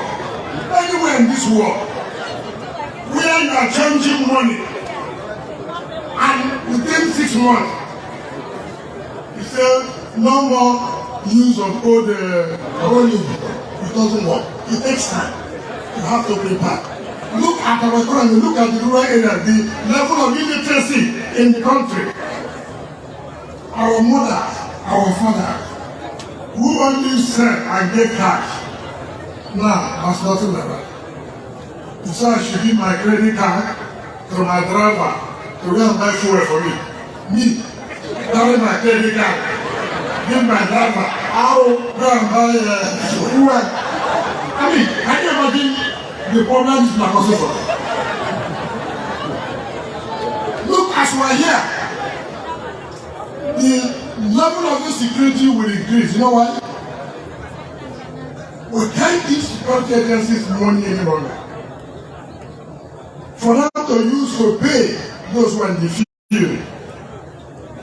There's somewhere in this world, even the CIA, they carry cash for operations. Even NIA, they carry cash for operations. But here, we can't even give our security the 1 million naira. What happens? So when you are giving our policy, bring a policy that you know will last long. A policy that benefits everybody. Not a policy that you are saying you want to stop vote buying. How many people even do this vote buying? How many people? These people want to come buy vote when they won't put the money down. So I don't understand when you go to 2-3 polling units. My house about 4 estates, my house about 7,000 units. Sure. Like I said, Wike is not lacking any cash. Any of them that is talking about the cash scarcity in Nigeria, they are just there to help you and guide you where they want you to direct that hunger. In all effort, they will do anything and they will say anything to make sure that they blind spot you about Kolu. Social media is so free. See, let me tell you something, Baba. Now, only people see, in this reality of today, it's only people who want to believe lies are believing lies. Nobody will pretend that they don't know anything anymore. Yes, people know things, but it's just because that some of the things that people know of or they have come to realize, they're just so hard for them to take in and say, wow, I've been wrong all this while. So what do you see them do? They pretend. So some of them are creating their own alternative reality from what is real to what is not. They are believing what is not, and they are trying to force that as real. Do you get that? Nobody will hide anything for you in this day and time. Forget it. It's social media. It's free. Information here is free. Unchecked. I can access anything I want. As you're watching me right now, I can access anything. Except if I'm not interested. Any dossier, any compromise on anyone, but they're always there. But because some people, when they come across them, they are so shocked that they couldn't really take them in. For example, look at today's political space. You as a Yoruba man that knows Tinubu very well. Now, let's agree there's no saint anywhere, okay? Let's say no saint. But genuinely, the way you see Tinubu as sick and confused as he is, if you are not creating your own alternative reality, if you tell yourself the truth, you're actually going to feel so heartbroken. and say, okay, if I don't follow Tinubu now, who am I going to follow? So a lot of you have to create that reality and make it look like maybe it's not that bad. Even when you know it's worse. You have no hope. You have no expectation. You live by the day. You know it. And you know those who caused that. It's so much for you to actually accept it. So you have to create your own alternative reality. And that's what the politicians are helping you do now. Bukwari has no idea of everything going on. He's just a good man who wants to leave a legacy. He never knows that people are corrupt. He never knew that the military are not protecting you. In fact, he never knew that they are actually compensating terrorists and releasing them. No, he doesn't know that you are suffering from fuel scarcity. He's a man who loves you. He cares. He's a shigidi. He doesn't talk. They speak for him. All of these are just like playing on your own emotional worldview. And they do it very well because a lot of you are not comfortable with the truth. You can't agree. I'm a Yoruba man. To some people, they know the truth, but they can't agree that a Yoruba man is calling Tinubu. It just doesn't sit down well with them. They know him as a crook. They know him as a thief. They know him as a bully. They know him as what? As a manipulator. They know him as somebody who doesn't mean well for anyone but himself. But should they accept that? No. Because he's not the only bad person. In fact, he's a Yoruba man. How many Igbos have you seen condemning their own rogues? How many Igbos have you yourself confidently, without being spoon-fed, came out publicly to help educate the people of their atrocities? And you're not picking sides. You know, I'm just saying, like, they have to give different excuses for why, even though it's bad. It's not good for us. But it's Nigeria, my brother. It's a Yoruba man. Is that the best Yoruba have? Of course not. But, you know, I'm a Yoruba man. I'm an Igbo man. Is that the best the Igbos have? Of course not, but I'm an Igbo man, so I can't say that. Sure, you get what I mean now. So you choose your poison, and sometimes you choose them because you want to create your own alternative reality, because the real reality is unacceptable for you. After all you know, after all you have been told, the lies you've been fed, today you are realizing that you've been lied to for so long. Many of you were groomed to hate other people simply because of their tribe and their religion. All of these are deliberate. Social media is exposing that. A lot of you are finding it difficult to accept. How can you accept that the Igbos have never contributed to whatever the Yorubas are facing today in Nigeria? I mean, how are you going to feel comfortable by accepting the truth that the Yorubas are not contributory, are not part and parcel of whatever the Igbos are facing in Nigeria today? How is it going to be like to accept that truth after the truth you knew? And now today you realize that, okay, fine. Even if you are not alive then, you are alive now. You know the truth. Should you accept that the Yorubas are not the reasons why the Biafrans are not living in Nigeria in 2023? Is that all right for you to accept? Is that all right for you to accept that the Fulanis, the Hausas, are not the reasons why the Biafra is not coming? Right now, is that not going to be so hard to accept? So people create their alternative realities and they begin to live in their realities. But with social media, it is by choice. I mean, not what somebody tells you. It is what you find out yourself. It's always out there. It's everywhere. But Nigeria system trained you, groomed you to blame other people for whatever you are facing, but the people from your side. I'm a Yoruba man. And I've not seen millions, but I've seen thousands of Yorubas who strongly believe that the Igbos are the reasons why Tinubu is probably having problem becoming president. Can you believe that? And there's nothing you say to them. There are Igbos who strongly believe that Yorubas are betrayers, and they hate the Igbos because they just hate the Igbos. Now, all this mentality are what Nigeria groomed you. But social media today is helping a lot of people to actually be able to sieve the truth from lies, the real from unreal, and you can believe whatever you want to believe. I heard that is, what do you mean by you heard? What have you done in your own capacity to find out what is actually real? Like I said, it's always by choice. If you want to be ignorant, it's your choice. If you want to be intelligent enough to know what's going on and never to be deceived by either religion, ethnic, tribe, and every other thing they've been, God, for years, they have been using on us. You call it divide and rule, but you are product of divide and rules. A lot of you are always cherry picking what you think is right, even when what you think is right is your own reality, your own making. I'm sorry if I'm not making any sense to you. I understand there's so much to be confused about, is there not? A lot.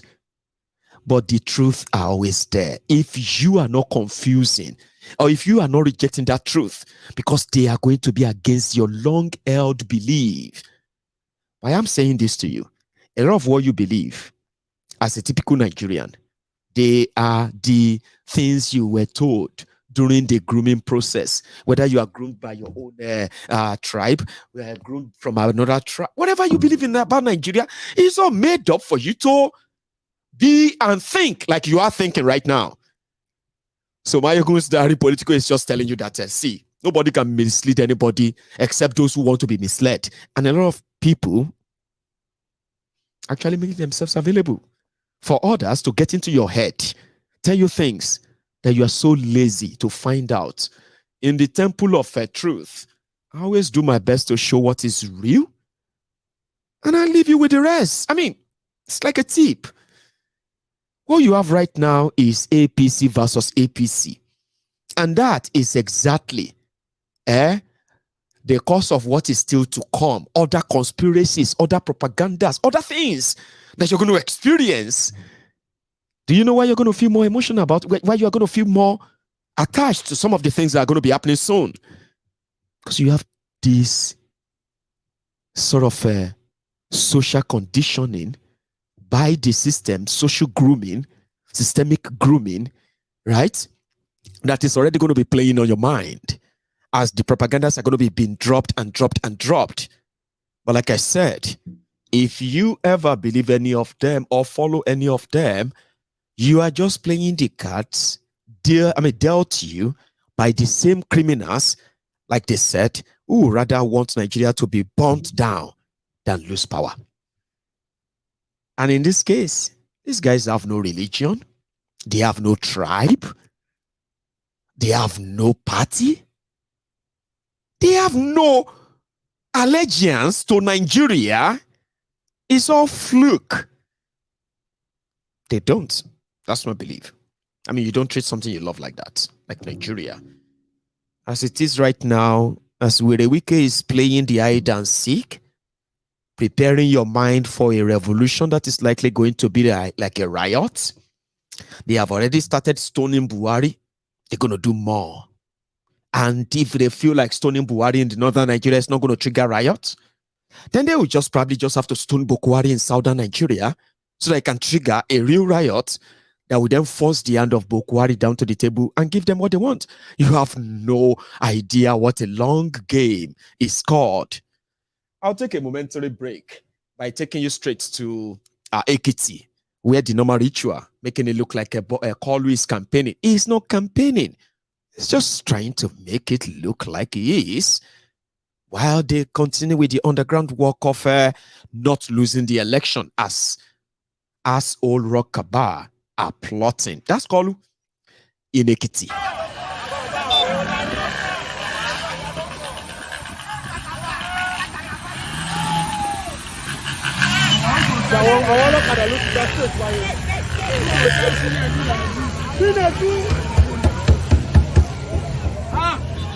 Wait now.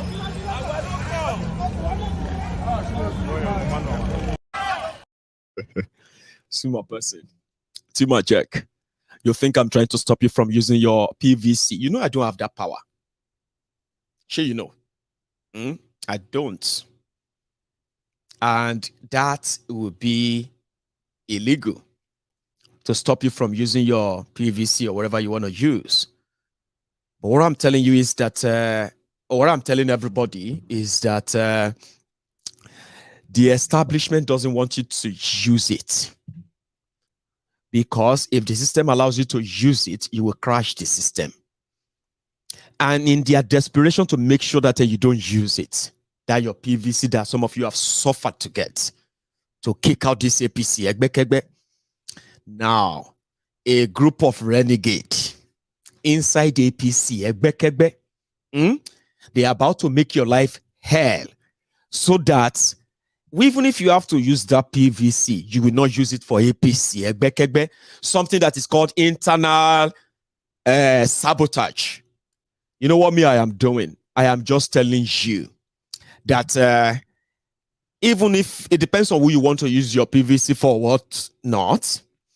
But what I'm telling you is that as it stands, the people that doesn't want you to might be planning something bigger that you probably won't have to, you may never have to use the PVC anymore.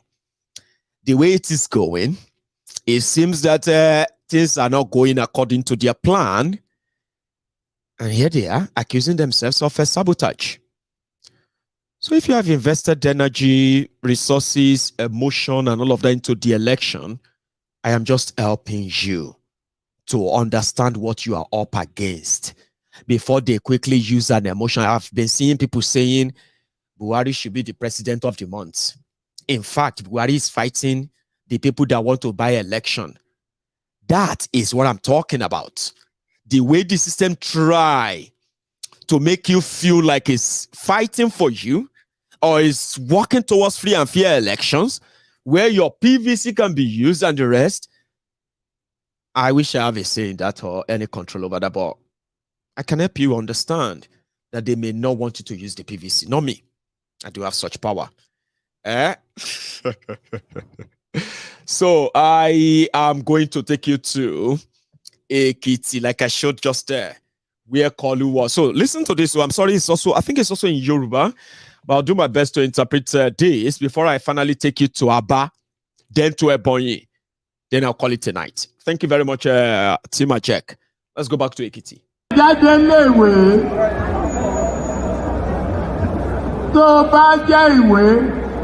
Ègìdì àká ẹ mọ. Bẹ́ẹ̀ni, má sọ fún yàn ta. Ègìdì ń ka pàṣà.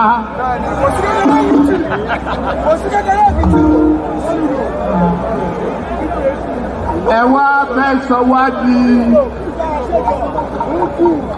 ọmọ ọ̀dọ̀ ìrọ̀lẹ́ pa.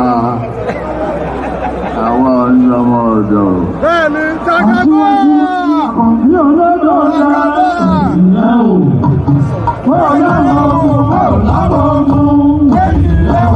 Jagaba! Ní olódò ọ̀la.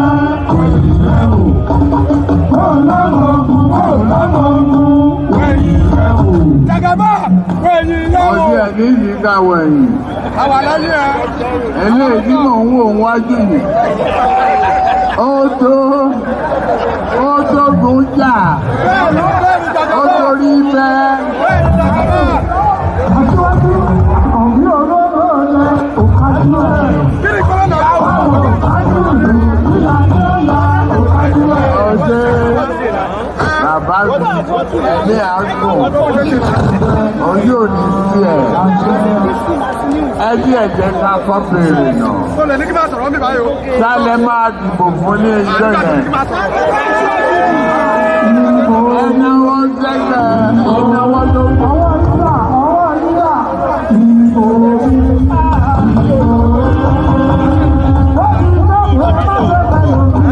Ọjọ́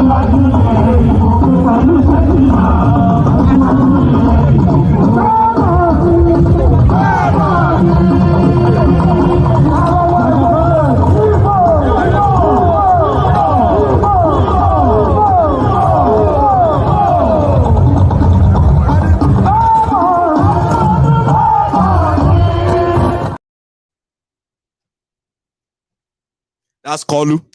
Anyway, that's in Ekiti, where Kolu was asking them that who are they going to vote for, and they said Tinubu is what we're going to vote. Is who we're going to vote for. And K1, the musician, was there singing that Kolu should look at his back to find out if he has soldiers or he doesn't have any soldier. And Kolu responded, I don't need to look at my back. You see those ones I'm seeing in front of me, they can cut off anybody's head. So they are ready to fight. Enough for me. Well, that's from Ekiti. If you say, well, some people say they want to go to Aba. Aba is where Obi and the obedience were today. And I'm going to take you there. Usually it's also good just to balance the whole thing. I've also got Omoyele Shore on the line also to add to this conversation tonight. If you are not too tired, don't go yet. We are going to go to Aba in Abia State. But before I go to Aba, listen to this man talking about Kolu. You might find this kind of more informative or be interesting. Either way, it could even be funny. And on the fact of what you have raised with respect to the candidate of the APC, you need to take a close check on the many candidates, presidential candidates that are involved in this election. It is only the presidential candidate of the APC that is very busy using abusive languages. When you hear any other person progressing in error, they may be spokespersons, not presidential candidates. That tells you that many other presidential candidates in this election have tried as much as possible to be very presidential in their comments and in their behavior. But the only one that is behaving as if he does not understand what the office of the president entails is the presidential candidate of the APC. And I know you understand why that is so. So I would want you to let us know, especially our viewers, what exactly you think is making Tinubu to actually sound like an opposition candidate himself, like some Nigerians are saying. Tinubu is already losing ground, and he's very much aware that he's losing ground. He's losing ground because he has become his greatest demarketer. He's losing ground because he's scoring so many own goals. Even when you are in a match with those who may not have the capacity in terms of the players that you parade in your club, and you end up scoring many own goals, obviously you are going to lose that match. So the challenge of Tinubu today is not even only the abysmal performance of his party, or his very, very, very, very controversial past, whether in terms of his deals with drug cartels that led to issue of forfeiture of a reasonable amount of money in the United States of America. His greatest undoing today is his state of health, mentally. So when you see him attack not even only the opposition political parties, but attacking the very foundation of his political party. Today, the recent policies of the APC, the very recent policy of the APC that is very strong, is the Naira redesign, and then of course the issue of what is happening with respect to petroleum. Why at the same time inadvertently making it clear that he meant it when he went to Ogun some months ago and talked about the very famous, or you may want to say infamous, Emilokan, which means he's scoring own goals, but the Lagos Sabobakus, the Facebook adsmen, social media bandits, the crumb eaters, the ass lickers, the crumb chasers, the all risers, the Hallelujah boys of Tinubu, the Jaga bandit, the bandit of the Jagabadiot, No, he's not losing anything unless Sabotaged making lose. Now them they work against him. It's not losing. I don't care. However, if you are still watching us on the YouTube, where we are now over 2,200, which is great tonight, could you just now like the broadcast? You've been here all night, over 120 minutes. That's over 2 hours. We are almost coming to the end of this, but I am not going to leave without taking you to the Aba and Ebonyi. We're going to spend more time in Aba. So let's go to the Aba, where Obi and obedience were cited today. What happened?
So they called it a shutdown. And right there, when he got to the venue, where he was first to meet with the students in Aba. So I'm going to share the part of that with you here. A quick one, and then we're going to go to Ebonyi. Okay, just wrapping it up.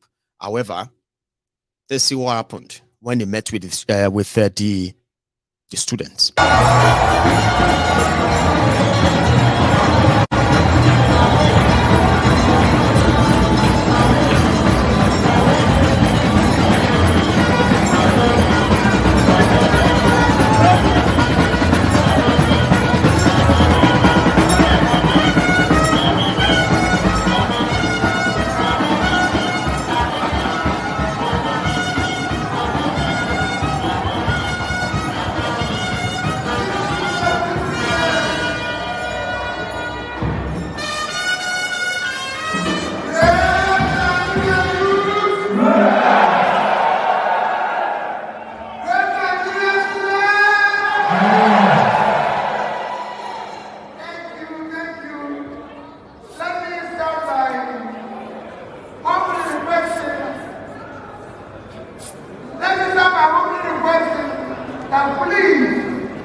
May his soul and souls of all the faithful departed, through the mercy of God, rest in peace.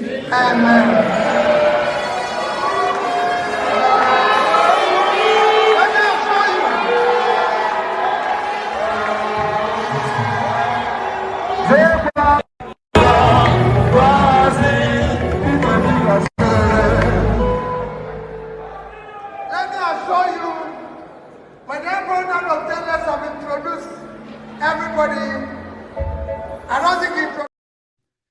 It's a long speech. We've not got much time left, but I am going to still have to take it to Ebonyi. So he met with the students, he met with the women, then his wife met with the women, and they went to the campaign ground and, had all their chat, consumption to production, and the whole vibe was fantastic. If you have to put that as a record, the reasons why they now said that Obi will get 25% of your vote in 16 states. That's from El Rufaya. Let me take you to Ebonyi. A quick one. He landed in Ebonyi. I think in this chopper is usual shop.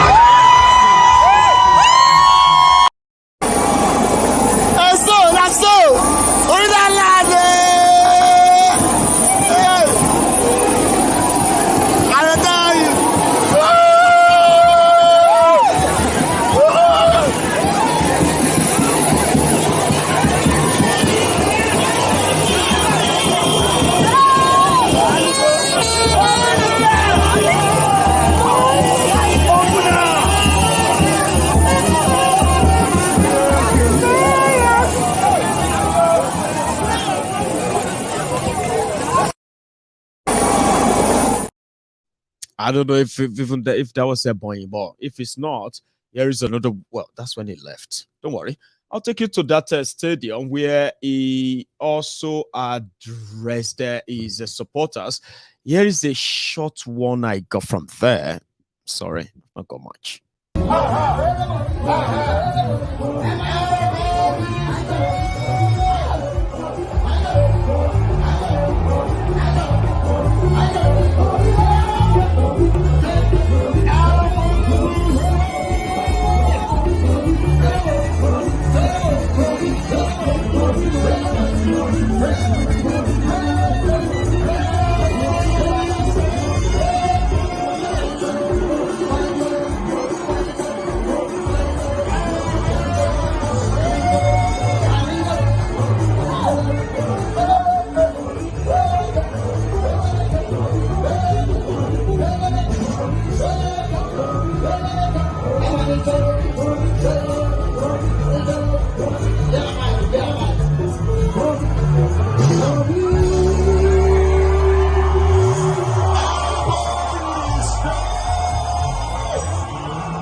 That's a boy where Devulumayi, somebody that his name was also nominated to be among the selected presidential hopeful for Bokwari to select from. So, well, I think at this point, I want to listen to Showore, who attended a recently organized sort of presidential gathering for, or should I say public debate for the presidential candidates and all that. And he didn't show up, but Showore was there. And it was asked some economic questions. And the vintage Showore had this to say from my report. I'm still going to take you back to Aba, where Obi addressed is the students. And what did he tell them? As usual, let it be on record. So, show. It's the turn of Mr. Showore, African Action Congress presidential candidate. Let's hear your take on the economy for Nigeria. 2 minutes.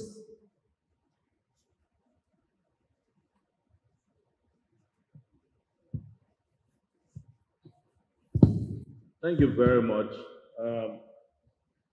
At this point, don't worry, I can use two. At this point, I want to make a sober reflection growing up and watching NTA. I used to watch you on NTA as a newscaster. A few days ago, I passed the NTA. The NTA is a shadow of itself. I know when you are talking about candidates that are using big words, you are directing your attention to me. But if you are born in this country and they watched you in the 80s or 90s, and you are not angry that the NTA that you used to entertain us with has become a shadow of itself, then there's something wrong with me. The problem with the Nigerian economy is simple. The Nigerian economy needs to change its philosophy. The economy of Nigeria, since military took over, had a different makeup dictated by the World Bank and the IMF. It is called Structural Adjustment Program. They have imposed it on us to the extent that Nigeria practices capitalism for the poor. Go and work hard. Socialism for the rich. Sit back, get waivers. Sit back, we'll sell companies that will spend billions to make to you for peanuts, and we'll still give you grants. Nobody here is talking about the monetary policy of the country. Nobody here wants to hear that for the first time in the history of this country, the central bank governor of Nigeria was declared a terrorist. If it happens in America, the stock market will collapse. I'm telling you. But all of you are pretending that your central bank governor and those who are managing your monetary policies are doing your bidding. They are not. They are just glorified through the change organizations. And until the Nigerian economy serves the Nigerian people in such a way that the Norwegian economy serves the Norwegian people, what they call Nordic socialism, you are not going to get anywhere. In Denmark, students are paid to go to school. In Nigeria, you close down your schools for 9 months and you are expecting progress. The doctors that the structural adjustment programs asked you not to train in the 90s when I was at the University of Lagos, when we did at the SAP riot, and some of you participated in it, that they said, don't invest in education. They are taking 8,000 of the doctors to go and protect the health and economy of America, Canada, and the United States. And nobody wants to talk about it.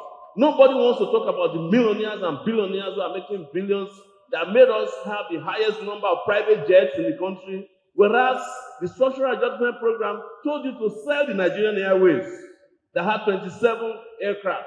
If we had kept the Nigerian Airways like the Saudis kept their own, by now we'll probably have more aircraft than Ethiopia. But if you want to travel to America today, you have to go to Ethiopia first before they start heading you to America, because you ruined your country with people who have no knowledge. But one last thing I will say is that a knowledge-based economy is what we need. And I want to say it publicly. I'm not apologetic about it. You can take me to prison anytime. I'll be happy to go back. That the leaders of Nigeria are economic terrorists. That's the truth. They are terrorizing our economy. They are terrorizing our treasury. They are terrorizing workers by paying them slave wages. They are terrorizing young people by ensuring they don't have jobs. They are terrorizing those who they claim are disabled, but they are the ones who win Olympic gold. When we go to the Olympics, the so-called able people have never brought us gold. But the disabled, as they call them, are the ones. They're terrorizing every weak person in the country. And like I keep saying, one day very soon, the table will turn. The tables will turn. Thank you. Thanks very much, Mr. Showore. And as show, the vintage Showore, he said more. That's not the only thing he said there at that gathering. Economy, security, employment, and all that stuff. I kind of love listening to him, do you? When you see obedience, who doesn't want to really attack Showore, they will say, Showore is good for EFC chairman under Peter Obi. You get what I mean? I love listening to him. Here is another one. It's the turn of Mr. Showore, African. You close down your schools for 9 months and you're expecting progress. The doctors that the structural adjustment programs asked you not to train in the 90s when I was at the University of Lagos, when we did at the SAP riot, and some of you participated in it. I'll save the time.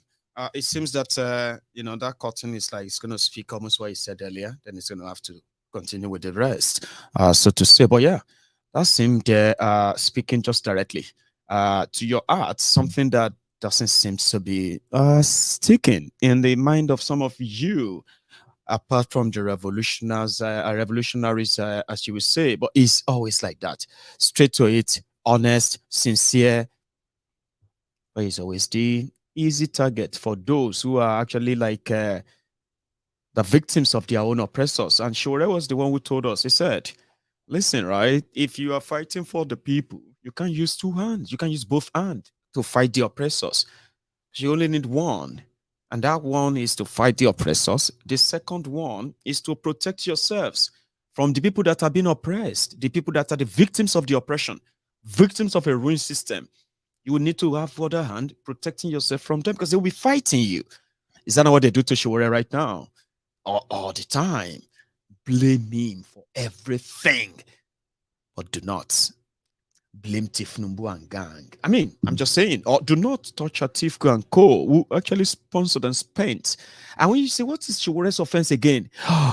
He exposed the weakness and the corruption of Goodluck Egbere Jolantan and APC. Egbekegbe leveraged on that, and they kicked Jonathan out. After that, Nigeria is in hell. He said something about economic terrorists. I call them jihadists. I told you.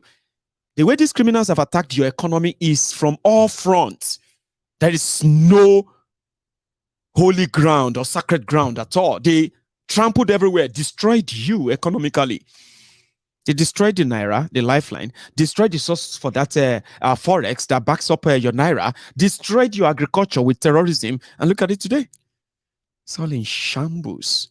What do you call them? Economic jihadists. He called them economic terrorists. I don't know what to be called them. However, he did speak to the students, the young people in Abia today. Abba today. I want to play the conversation, if you don't mind. Let's listen. Can even be arrested and taxed anything. So the pain is too much. That is what we want to reverse. We want to secure Nigeria. Securing Nigeria is difficult, but I assure you, it is doable.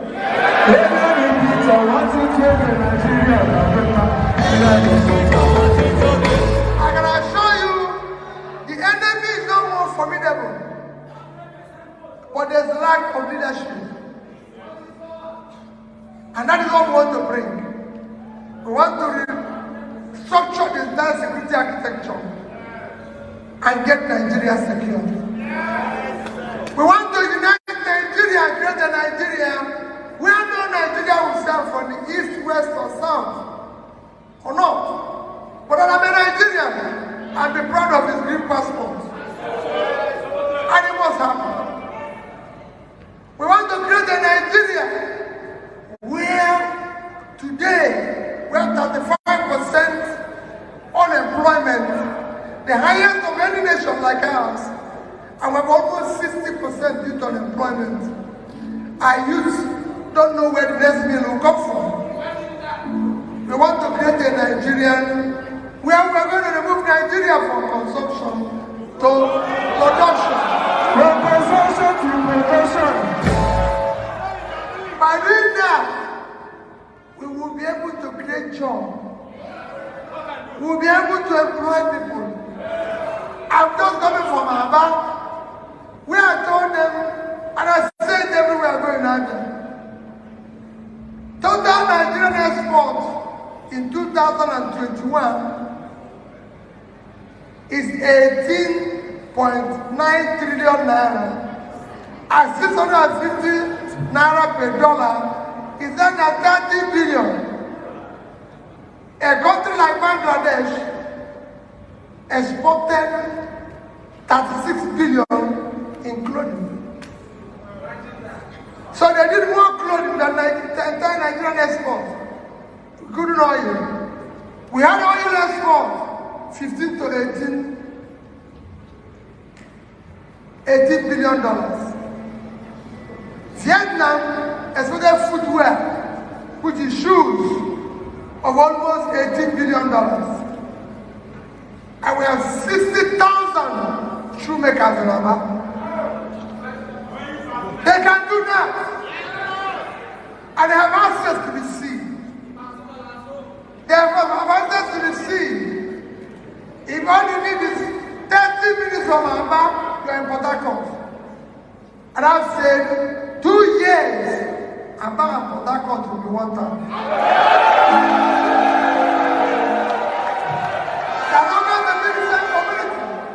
I'm not saying I'm going to change their name, but you would know the difference between the two of them. Because if it takes you only 30 minutes to go from Aba to the sea, where we export those shoes and clothing.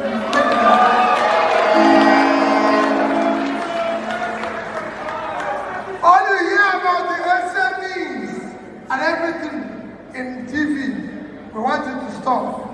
All programs will be reality now. We will use that.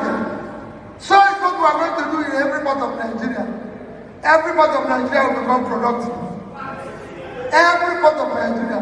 The biggest physical assets of Nigeria today is the uncultivated land in the north.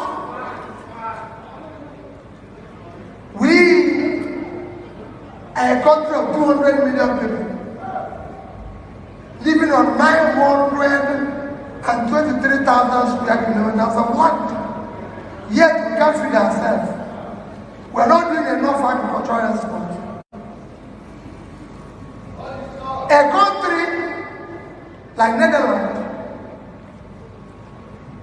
is only 33,000 square kilometers. So if we are to dash them land, we'll give them 33. From our 923, we have 890,000 left. Their population is 17.4 million. So if we are to give them people, we're almost 220 million, we have 200 million people left. The agricultural export in 2021 is 100 euros, $120 billion. So they did 4 times. That tiny land. And that tiny land, they used to do 4 times what we did in export. That has to change. My dear people, election coming up this month will not be about religion. No religion buys bread cheaper. No religion buys food cheaper. There's no religion where there's no unemployment. There's no religion where there's kidnapping. Today they kidnap bishop. They kidnap anybody. They kidnap and they kill him. This year's election that is coming up soon will not be an ethnicity. No ethnic group is safe. And it will not be based on my tongue. It is turn of Nigerians to take back their country. It is your tongue. If anybody will claim tongue, Peter Obi will claim tongue. But I can assure you, I'm an evil man. I'm an evil man. I'm a proud Southeastern. But I'm not running this election based on my being evil man, based on my being for the Southeast. I'm contesting this election as a Nigerian who is most qualified to be the president of the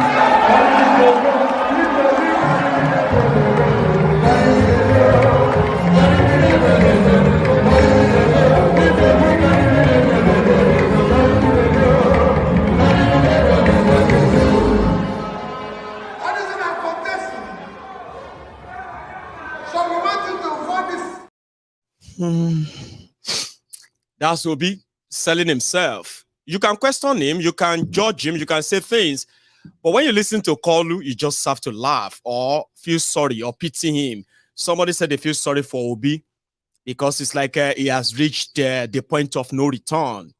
There is no longer any, there's no going back anymore. We will have to see this through. He is the one leading the young people revolution in Nigeria. You can't take it away from him. You probably will wish it's the other way around, but it's not. This is what it is. Let me take you back to that Ebonyi, right? From that same Ebonyi, if you look at them from the top, that's where Devulumayi resides. And these are the guys who say they don't give anybody a shishi. They don't give you shishi. But this is Ebonyi.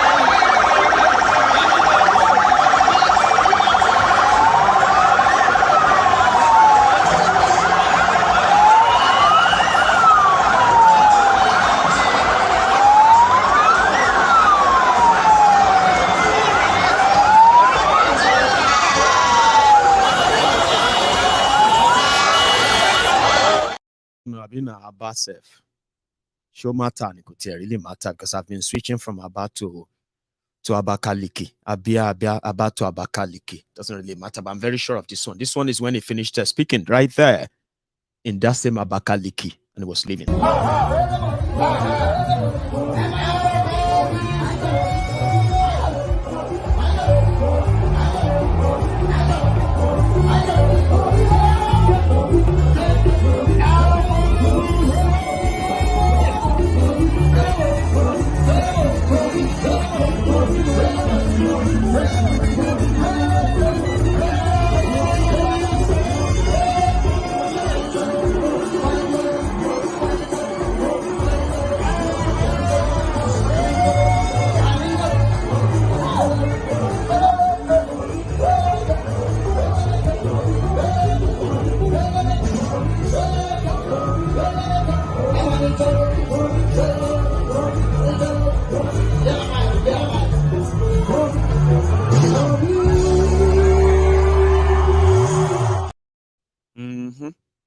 That's a bunny. Anyway, talking about the APC versus APC, the thing is escalating. And if nothing is done in time, do you remember the 1963 wet year? that led to the first military coup in Nigeria, that then changed the course of Nigeria history. In fact, the course of Nigeria direction, the course of the Nigeria ship. Southwest Nigeria may be a place they want to start, where they're going to ignite the fire that will eventually consume Nigeria in the next coming days and weeks. I am not, or I don't want to be a false alarmist. I'm just saying the issue of currency scarcity, the issue of fuel scarcity, the politicians who feels like Bokwari is going to sabotage them from winning, they are about to hit up the polity now. They are about to sponsor real protest and then escalate it. Politicians may lose it, and you may find soldiers on the streets soon. Aha. And that could be the coup. Maiyegun, don't talk like that, Jari. Obi is going to be our next president. But that doesn't mean that you should ignore this. They are already cooking. Yes, they are already cooking. Do you want to see what Ibadan looks like this afternoon? Okay, I'll show you another one. Look at this. It is already happening.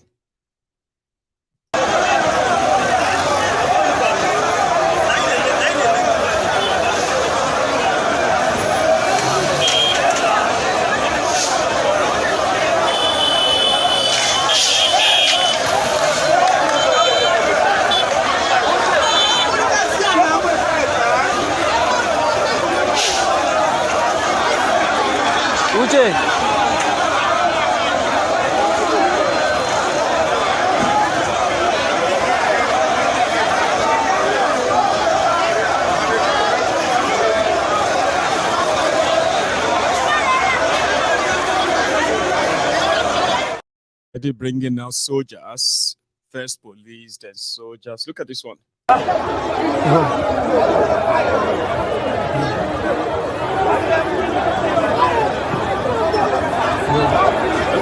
Yeah,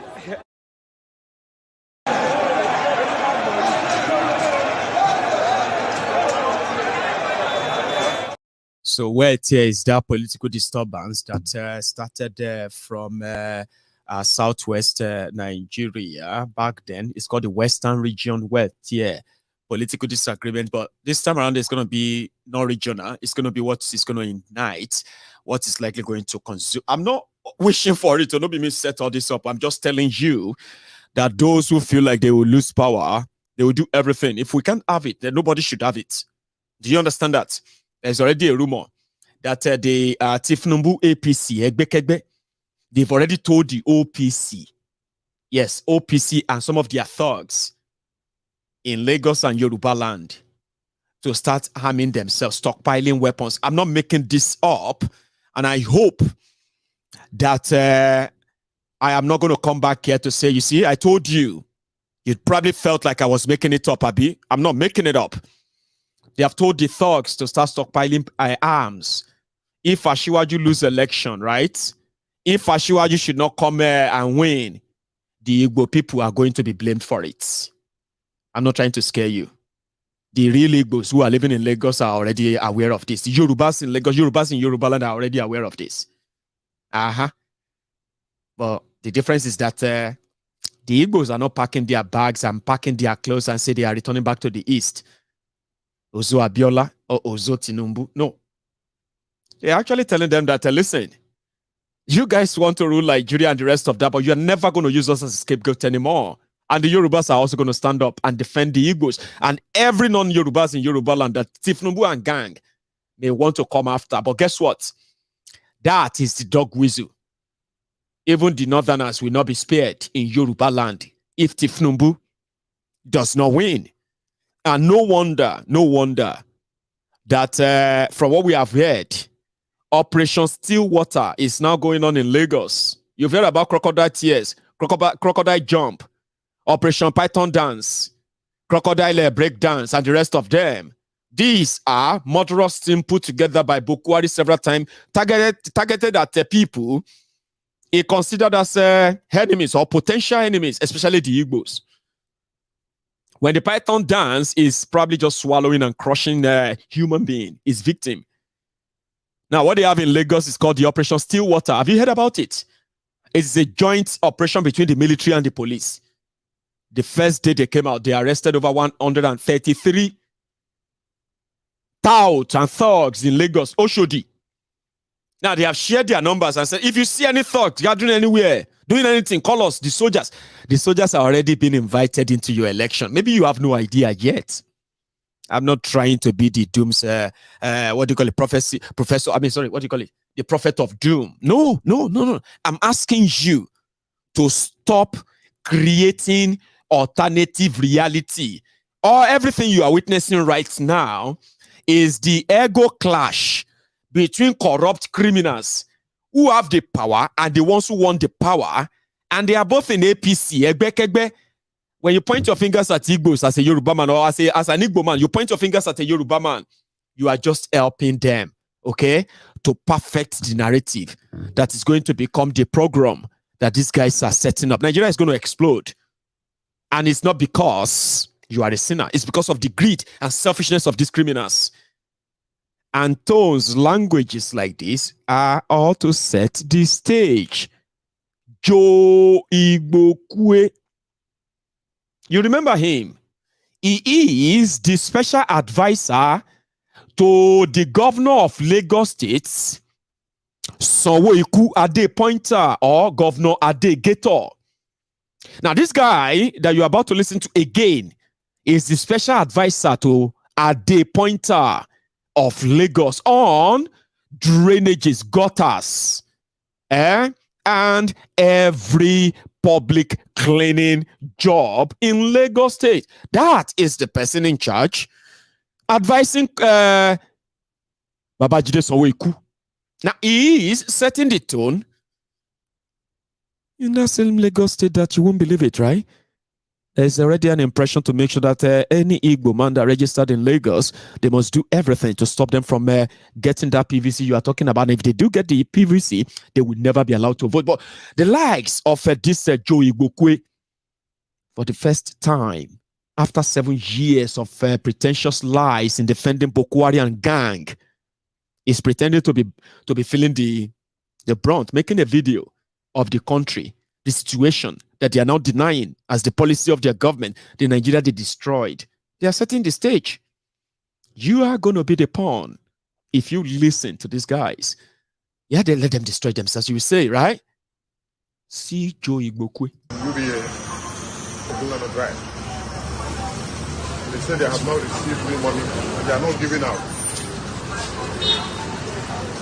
I thought they were lying until I came here to notice that nothing is going on, no transaction. What is going on?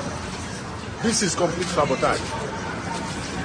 Few days to the presidential elections and we're witnessing this. Who is doing this?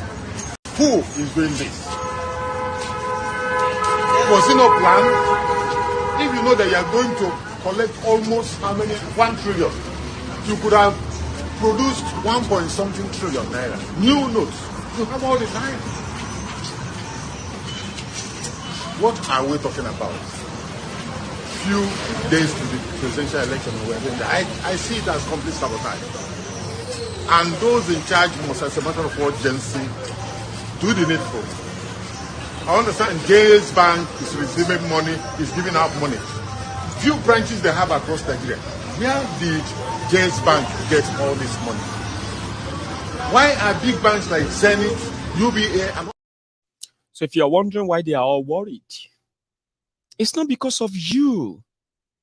El Rufai said they did their own poll and they found that you, the obedient, and Peter Obi, you have a chance in 16 states.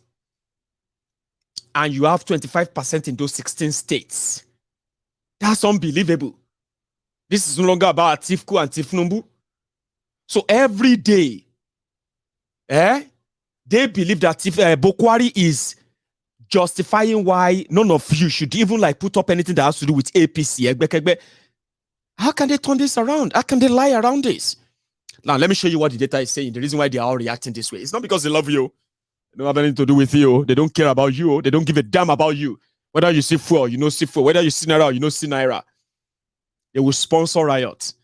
They will sponsor attacks. They will sponsor a lot of things that are going to make Nigeria almost ungovernable in the next few days. You better brace up. Look at this. In their own, what do you call it? In their own permutation. This is what El Rufaya and Co. will tell you to ignore.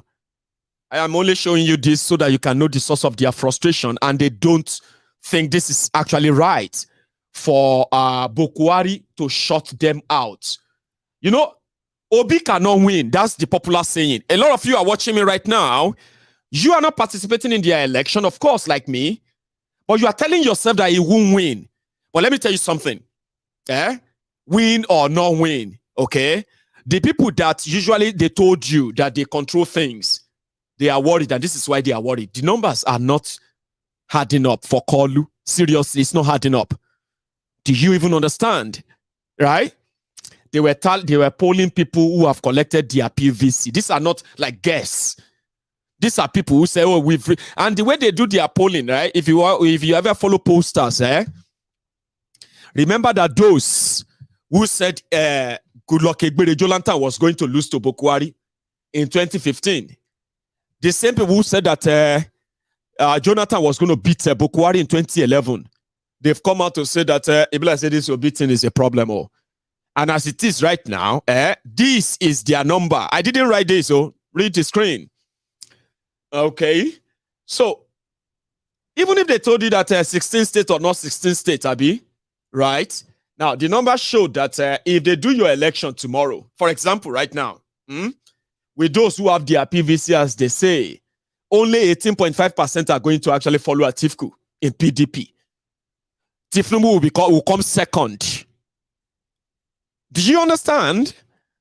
That's the ruling party, and they believe that the reason why this is happening is because Bokwari is making you hate them. That's why they are reacting to all this video you are seeing Erufai and the rest. Twitter, Facebook, everywhere you see them reacting. They will tell you obedient and obe is just on social media is nothing, but it's not true. I am showing you this because very soon a lot of us are going to realize that this is not just about their election. This is actually like a widespread idea, something, a message that look at. Yeah, well, this is the electoral map, by the way. Okay, like I told you, they have 6 political regions in Nigeria. They have the southeast, northeast, south, north central, southwest, and northwest. Right?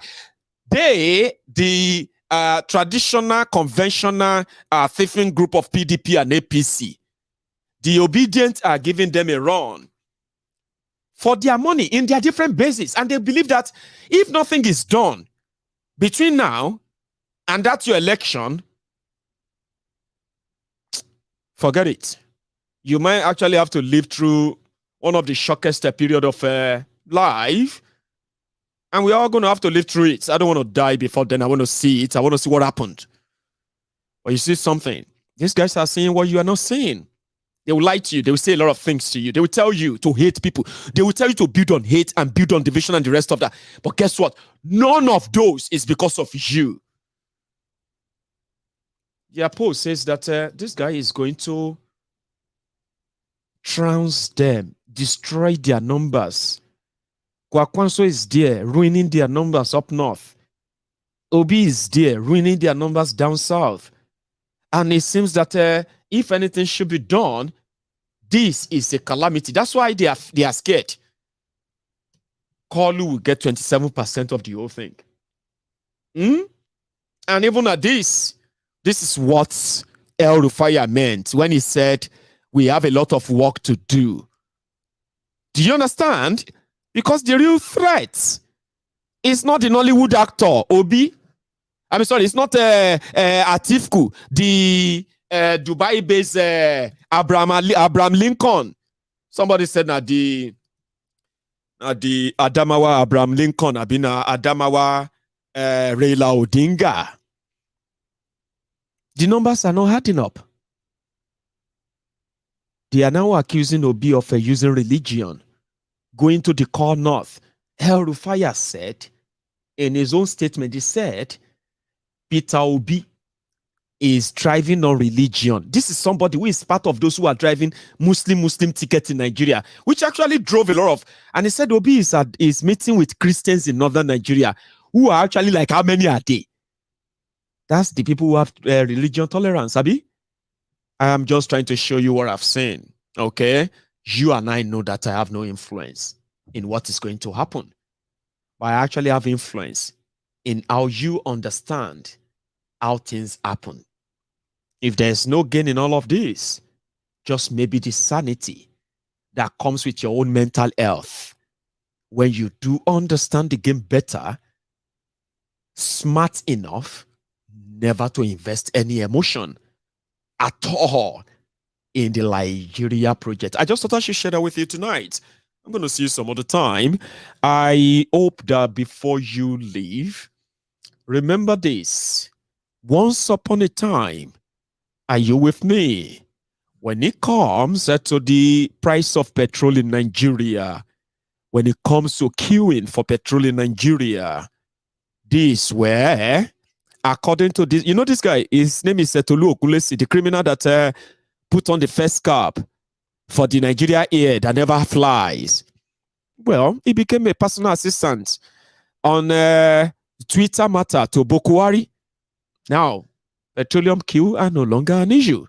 2012, ladies and gentlemen, here is another clown who somehow has gone off the radar. Ogundasi. Also about the price of petrol in Nigeria, the queue and the threats that they were able to direct at the person that they believe should do something. Also, you remember this guy. His name is Bashiru, now recharge card seller, Amerua for Kano, until he managed to become an Hausa influencer on social media. His reward after all of this is to, it was to become the special advisor to Bokwari on Twitter matter, Facebook matter, Instagram matter, and your bedroom matter if they believe that you are doing something that is against the Bokwari right there in your bedroom. He became a mentor to other idiots on social media. But guess what? This guy actually threatened Jonathan with civil war. I didn't have the screenshot of that. All of them today have become philosophers. Now telling you to love Nigeria and not blame Bokwari. If your mumu never do, I don't think there is going to be any cure for your mumu. But at least you will know you are a mumu. Don't pretend that you didn't know anymore. With all you know, go to bed tonight. Think about what I have said. And whatever you do with anything I've shared with you is yours. To me, tomorrow is another day. As Nigeria is, if people really want to invest in something that could really be very profitable on Netflix, put Nigeria on Netflix. You will never run out of decisions. Trust me. I will see you some other time. But don't leave without liking this broadcast, without sharing it. Hello. Without subscribing, except if you are not comfortable with all I have shared. Either way, I'll see you again tomorrow. And good night. From here, Odaro.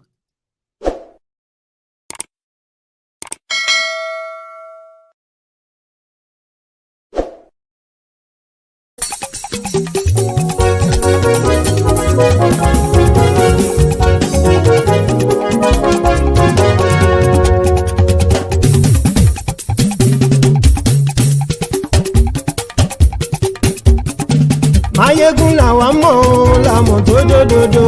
Maiyegun Diary Maiyegun #1. Maiyegun làwa mọ̀ làmọ̀ tó dòdòdò. Maiyegun Diary Maiyegun #1. Maiyegun ti dé o ọ̀rẹ́ ara ìlú. Maiyegun Diary Maiyegun #1. Lórí Facebook lórí YouTube. Maiyegun Diary Maiyegun.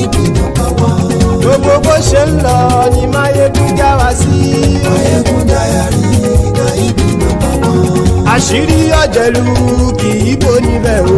Maiyegun Diary Nayibi #1. Bó bá ṣe eré àní Maiyegun máa wí. Maiyegun Diary Nayibi #1. Ó sì tún ṣe eré wàá gbọ́ níbẹ̀ o. Maiyegun Diary Nayibi #1. Maiyegun Diary Diary Politico. Maiyegun Diary Nayibi #1. Godfatherism kò sí lọ́rọ̀ Maiyegun. Maiyegun Diary Nayibi #1. Ẹ farabalẹ̀ sẹ́ o kẹgọ́rọ̀ lẹ́nu o. Maiyegun Diary Nayibi #1. Àní Maiyegun làwa mọ̀ tó dòdòdò.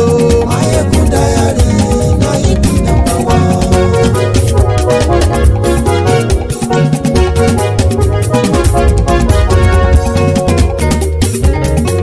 Àní ẹ̀sùn ràkì.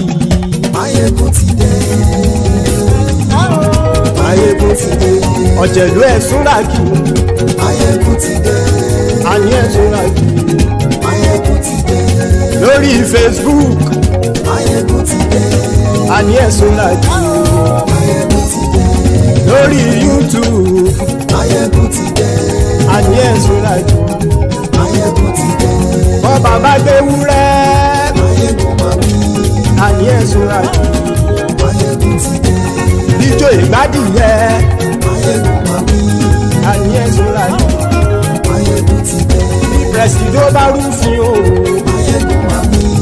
Àní ẹ̀sùn ràkì. Maiyegun ti dé. Bí gómìnà kówó jẹ. Maiyegun máa wí. Àní ẹ̀sùn ràkì. Maiyegun ti dé. Ọlọ́pàá ti ń gba rìbá. Maiyegun máa wí. Àní ẹ̀sùn ràkì. Maiyegun ti dé. Aṣòfin tí ń rúfin o. Maiyegun máa wí. Àní ẹ̀sùn ràkì. Maiyegun ti dé. Òkúra olóṣèlú. Maiyegun máa wí. Àní ẹ̀sùn ràkì. Maiyegun ti dé. Ọ̀jẹ̀lú ẹ̀sùn ràkì. Maiyegun ti dé. Àní ẹ̀sùn ràkì. Maiyegun ti dé.